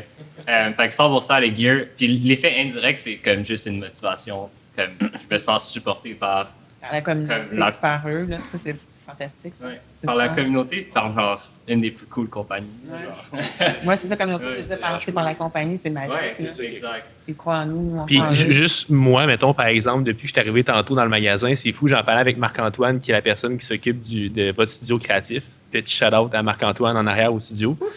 Puis merci d'avoir fait en sorte que l'événement en live soit possible, parce que je l'ai vu qui pompait du cœur tantôt avant que ça commence, mais ça a été un succès. Puis pour vrai, j'ai trouvé que la gang ici, en termes de standard, c'était quelque chose de très, très, très, très, très élevé. Puis moi, je l'ai vécu, je l'ai ressenti, puis juste vous dire merci en passant d'avoir co-créé ça avec nous autres. Fait que merci. On se sent supporté dans nos projets comme en règle générale. Puis c'est aussi beaucoup de coûts. On voyage tous. Puis comme c'est sûr que d'avoir un soutien financier à travers le gear, ça nous permet de comme avoir plus de projets tout simplement là. C'est sûr que le budget, si on l'avait pas, il faudrait qu'on le trouve comme ailleurs, puis peut-être avoir moins de temps pour travailler plus. Donc c'est sûr que c'est un super soutien super important là. Puis un dernier truc aussi, tu sais, c'est cool aussi que ce soit hyper local, parce que moi j'ai des partenariats avec d'autres brands, puis c'est pas basé ici à Montréal, là, tu sais. Comme je vais à la boutique, tu sais, puis ça file comme une famille, là, tu sais. Je connais bien les gens, genre c'est nice là. Merci pour vous. Merci à toi. Est-ce qu'il y a d'autres personnes qui ont des questions? Oui, tu peux venir. Ou sinon, tu peux nous le dire, puis je vais la répéter au micro. Mais chacun de vous, qu'est-ce que la montagne nous enseigne de plus? Donc, la question, c'est, pour chacun d'entre vous, qu'est-ce que la montagne vous enseigne de plus? Vous êtes une meilleure personne, D'être une meilleure personne. vraiment. Parce que, tu sais, il faut que... Ça, on apprend à se connaître. Là, pour moi, en tout cas, tu sais, on apprend à se connaître à travers toutes ces expériences-là. Puis, tu apprends beaucoup sur toi-même. Là. C'est pas mal... Moi, je dirais que c'est une méditation. Comme Moment un présent. psychologue. Comme on s'en va dehors, puis on pense à rien. Puis ce que j'aime de l'escalade, c'est que c'est tellement intense. On est tellement engagé physiquement avec notre partenaire, puis psychologiquement, moi, j'ai pas le temps de penser à autre chose. Fait que c'est une méditation. Je disais tantôt, je suis pas bon en méditation, mais c'est une méditation forcée. Dès qu'on est en nature, comme le week-end passé, là, comme j'étais à Romney, puis j'ai oublié mon travail, j'ai oublié la vie à Montréal. Puis ça recommence quand on arrive à 9 h le soir dimanche, mais j'ai eu 2 jours de méditation. Ouais. Je pourrais pas m'en passer, là. Couper tu sais, dans le moment présent, t'es coupé des... Moi, je trouve ça en montagne, là. T'es coupé des problèmes de la société. C'est trop loin. Là, tu sais. C'est comme du bonheur à chaque moment parce que tu penses pas à... C'est juste positif. Moi, j'ai appris à investir. Comme avant l'escalade, j'avais jamais vraiment poussé dans quoi que ce soit. Tu sais, j'avais pas vraiment genre d'aspiration. Non, mais c'est plate. C'est au secondaire, j'étais comme, je sais pas pourquoi j'allais à l'école là, pour vrai. Puis genre au point que comme avec l'escalade, j'ai découvert que comme t'es pas obligé de 100% aimer tous les aspects de ce que tu fais. Fait que là, ça m'a encouragé à continuer à aller à l'école. Même si j'aimais pas tant ça, il y avait d'autres trucs que ça m'amenait. Puis là, je sais pas, on dirait que ça me... Ouais, l'escalade, ça a été comme ça me conduit vers apprendre à investir, puis à pousser quelque chose, puis à essayer de développer quelque chose, tu sais. Je sais pas si ça a été surtout ça. Cool. Est-ce qu'il y a d'autres personnes qui ont des questions? Oui. Pour faire du pouce sur la question qui était posée, qu'est-ce que vous avez appris sur vous-même, sur votre personnalité au travers de la montagne? Donc, je vais répéter la question. Qu'est-ce que vous avez appris par rapport à vous-même, par rapport à votre personnalité en relation avec l'aventure et la montagne? C'est bien dit, je pense. Ouais. Je peux commencer. Moi, c'est beaucoup le côté faire face à l'échec. L'escalade, c'est de l'échec en permanence. Fait on se remet en question. Puis on apprend beaucoup à comme pousser, persévérer, aller loin dans nos limites, connaître nos limites. Moi, je pense que c'est l'apprentissage le plus gros que j'ai fait. Là. Un des plus gros qui me vient en tête, en tout cas. Là. Aussi, il y a la résolution de problèmes, quand même. Là, il y a toujours quelque chose qui va arriver qui est pas prévu ou quelque chose qu'on sait pas trop comment gérer, puis il faut apprendre à le gérer, puis des fois, il faut le gérer rapidement. Ouais, beaucoup de problem solving. C'est exactement ça. Puis, je me suis aperçue aussi, à un moment donné, j'avais lu le livre de voyons, le propriétaire de Patagonia, Yvon Chouinard. C'est quoi? C'est Entrepreneur malgré moi. Puis lui, il disait à un moment donné qu'il s'était fait embarquer genre en prison là, pour 48 heures pour vagabondage. Puis là, il dit, dans son livre, il dit, moi, il dit, quand, comme genre, il avait 50 cents dans les poches, là, c'était vraiment des dirtbags, là. Puis, dis-moi, j'ai pas pensé à appeler les amis, là. L'escalade m'a appris, à me débrouiller par moi-même. Puis, moi, j'ai comme eu c'était pour moi l'inverse. Là, j'ai compris pourquoi c'était simple pour moi la montagne et l'escalade. La résolution de problème, justement, parce que, moi, dans le fond, c'est l'inverse. C'est que moi, la vie m'a appris à me débrouiller par moi-même, parce que mes parents n'étaient pas là. Donc là, je me disais, hey, mais c'est exactement ça. C'est tellement naturel pour moi, la montagne, parce que c'est ça ma vie. T'sais? Donc ça, c'est là que je réalise à travers les années que c'était juste naturel pour moi d'être là. J'aime ça. Merci. Moi, c'est comme. J'ai une expression anglaise. J'ai appris que je suis malheureusement un peu quick to anger puis slow to forgive. Fait que genre, quand que j'essaie quelque chose puis que comme je réussis pas, c'est facile pour moi de me fâcher. Puis c'est difficile de me forgive. C'est quoi le mot? Pardonner. De me pardonner après. Fait que jusqu'à un certain point, l'escalade, ça m'enseigne à essayer de flipper ça, tu sais, d'être plus lent à me fâcher puis être plus rapide à me pardonner. Ouais, c'est mon plus gros apprentissage. Un peu le plus gros. C'en est un. Nice. Ouais, ça procure quand même ça procure beaucoup de situations où on a l'occasion de travailler. Moi, je dis ça comme ça. On a l'occasion de travailler la patience. Ah, là, ouais. tu sais. Ouais. Moi, je trouve que, mettons pour ma part, même je suis pas ambassadeur RTX, mais je suis pas à votre niveau non plus, mais je trouve que tout le monde va pouvoir y trouver son compte dans ce que je vais dire. Puis ça revient un petit peu à ce que David t'a dit tantôt. L'escalade, puis la montagne en général, je trouve que c'est une forme d'art que tu perfectionnes avec le temps. Puis moi, pour vrai, c'est quelque chose que je trouve vraiment formidable dans le fond de l'escalade. Parce qu'il n'y a pas... Oui, il y a d'autres sports aussi que tu peux devenir... Tu vas apprendre à te connaître, tu vas te développer physiquement, tu vas développer des skills, etc. Mais je trouve que l'escalade, c'est tellement quelque chose qui est complet que tu te développes en tant que personne en même temps d'évoluer à travers ce sport-là. Puis moi, personnellement, c'est quelque chose qui m'inspire beaucoup du sport de l'escalade. Bref, c'est ça. Parce qu'on a une belle communauté. Oui. Oui, vraiment. Dernière question, s'il y en a une. Oui. Moi, ce serait Peut-être deux. On verra pour peut-être deux. On va en faire deux. C'est plus une question par rapport à vos projets futurs. Jérôme qui s'est apprécié l'hypoténuse il n'y a pas longtemps. C'est quand même une grosse voix avec David. Donc, ça serait quoi ton prochain projet? Et puis notre question pour. Enfin, Donc, vos prochains projets. Moi, je suis en vacances. OK. Moi, je suis en vacances. Pas de projet. Moi, ce serait de faire un 9A. Lévis-Nastro, c'était 14C, donc 8C+. J'étais proche d'un niveau 9A qui me fait rêver. J'ai pas de voix en tête. Il y en a peut-être une, en fait, qui est la voix que David a fait. Il y a un petit morceau qui s'ajoute en dessous, qui est un 13C. On va dire un 14A dans un 14B pour simplifier, puis ça ferait peut-être 9A ou pas. Fait que cette voix-là m'attire beaucoup.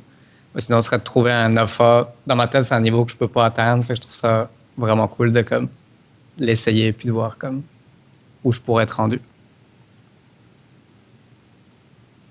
J'essaie toujours tu sais, je rencontre des fois des gens qui ont bien de l'argent.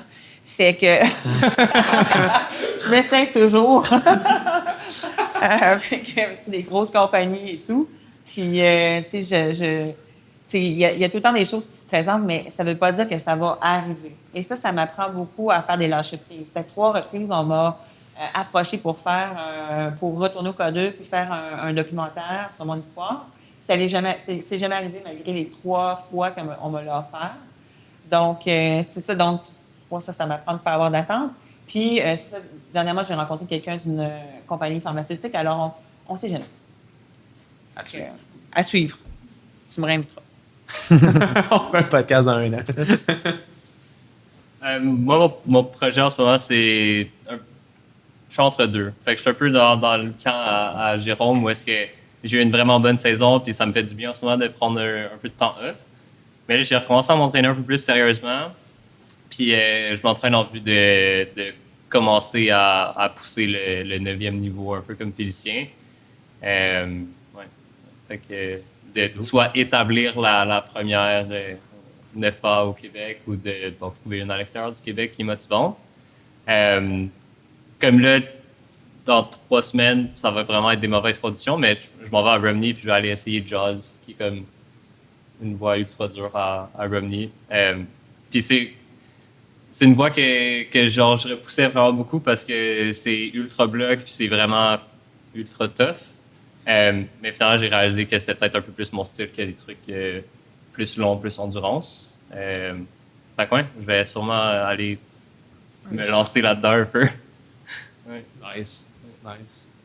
Sans avoir d'attente, hein, pour vrai. Comme quand je prends un gros projet comme ça, je me dis pas que je choisis ça pour le réussir. Je le choisis surtout pour voir si ça bouge bien, au début surtout. Yeah.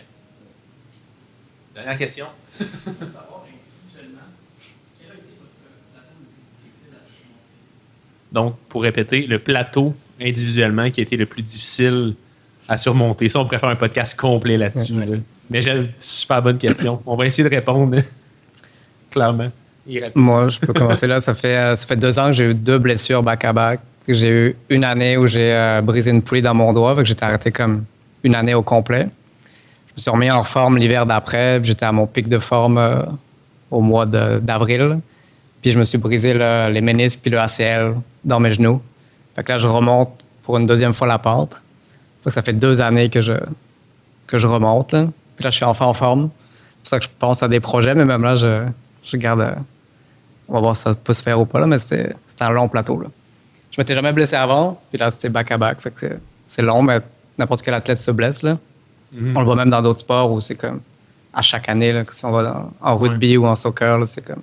Puis j'avais déjà vu aussi j'avais écouté, je pense que c'est Fab Mawem, il disait justement que se blesser faisait partie du sport parce que tu sais, quand tu pousses tellement tes limites loin, tu sais, la blessure est comme inévitable. Tu sais, un jour, ça...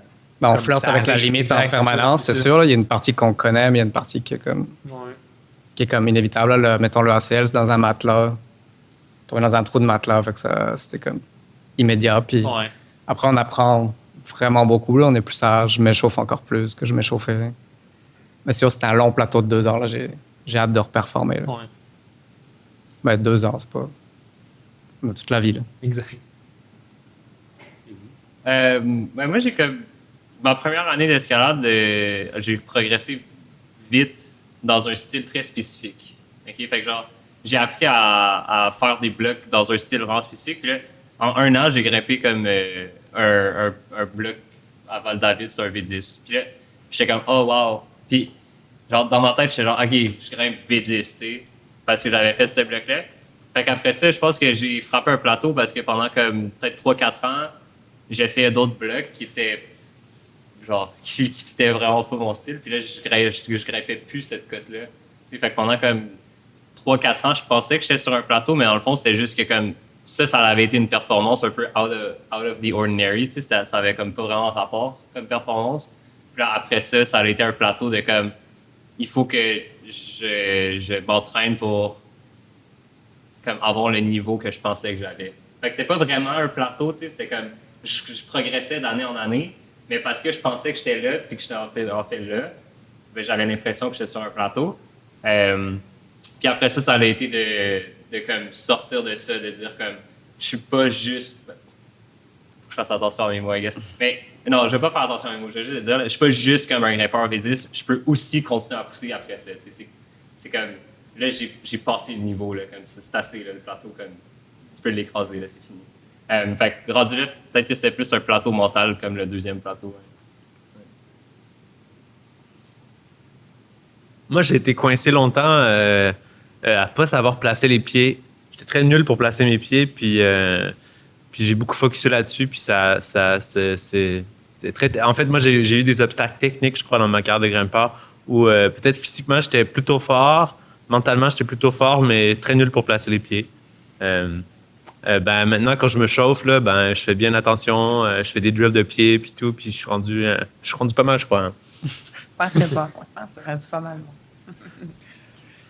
Moi, je dirais que c'était... Est-ce que c'est un plateau un peu similaire à toi, David, mais c'était vraiment dans les premières années que j'ai commencé à grimper. Puis là, t'es une fille, puis là, t'as jamais l'impression que t'es une vraie grimpeuse parce que faut que t'en montres un petit peu plus pour que les gens disent « Hey, vraiment, c'est une grimpeuse de glace. » C'est qu'un hiver, j'étais en Gaspésie, puis je venais de grimper dans l'Ouest canadien, j'étais en grande forme, puis on était 3, j'étais avec 2 de mes amis de gars, puis c'est tout moi qui ai l'idée toute la fin de semaine. Puis là, j'ai grimpé mon premier 5+, puis quand j'étais arrivée en haut, là, je ne m'en souviens pas, mais j'ai crié « Je suis maintenant une grimpeuse de glace! » Donc, c'est vraiment, tu sais, un plateau. À partir de ce moment-là, je me suis dit, ouais, moi aussi, là, je suis pas une... c'est ça, une... comment on dit ça quand on se croit? Wannabe. Non, pas une wannabe, mais... Comment? Ouais. Ouais, c'est ça. Ah, c'est ça. Exactement, c'est ça que je cherchais. Là, c'est ça.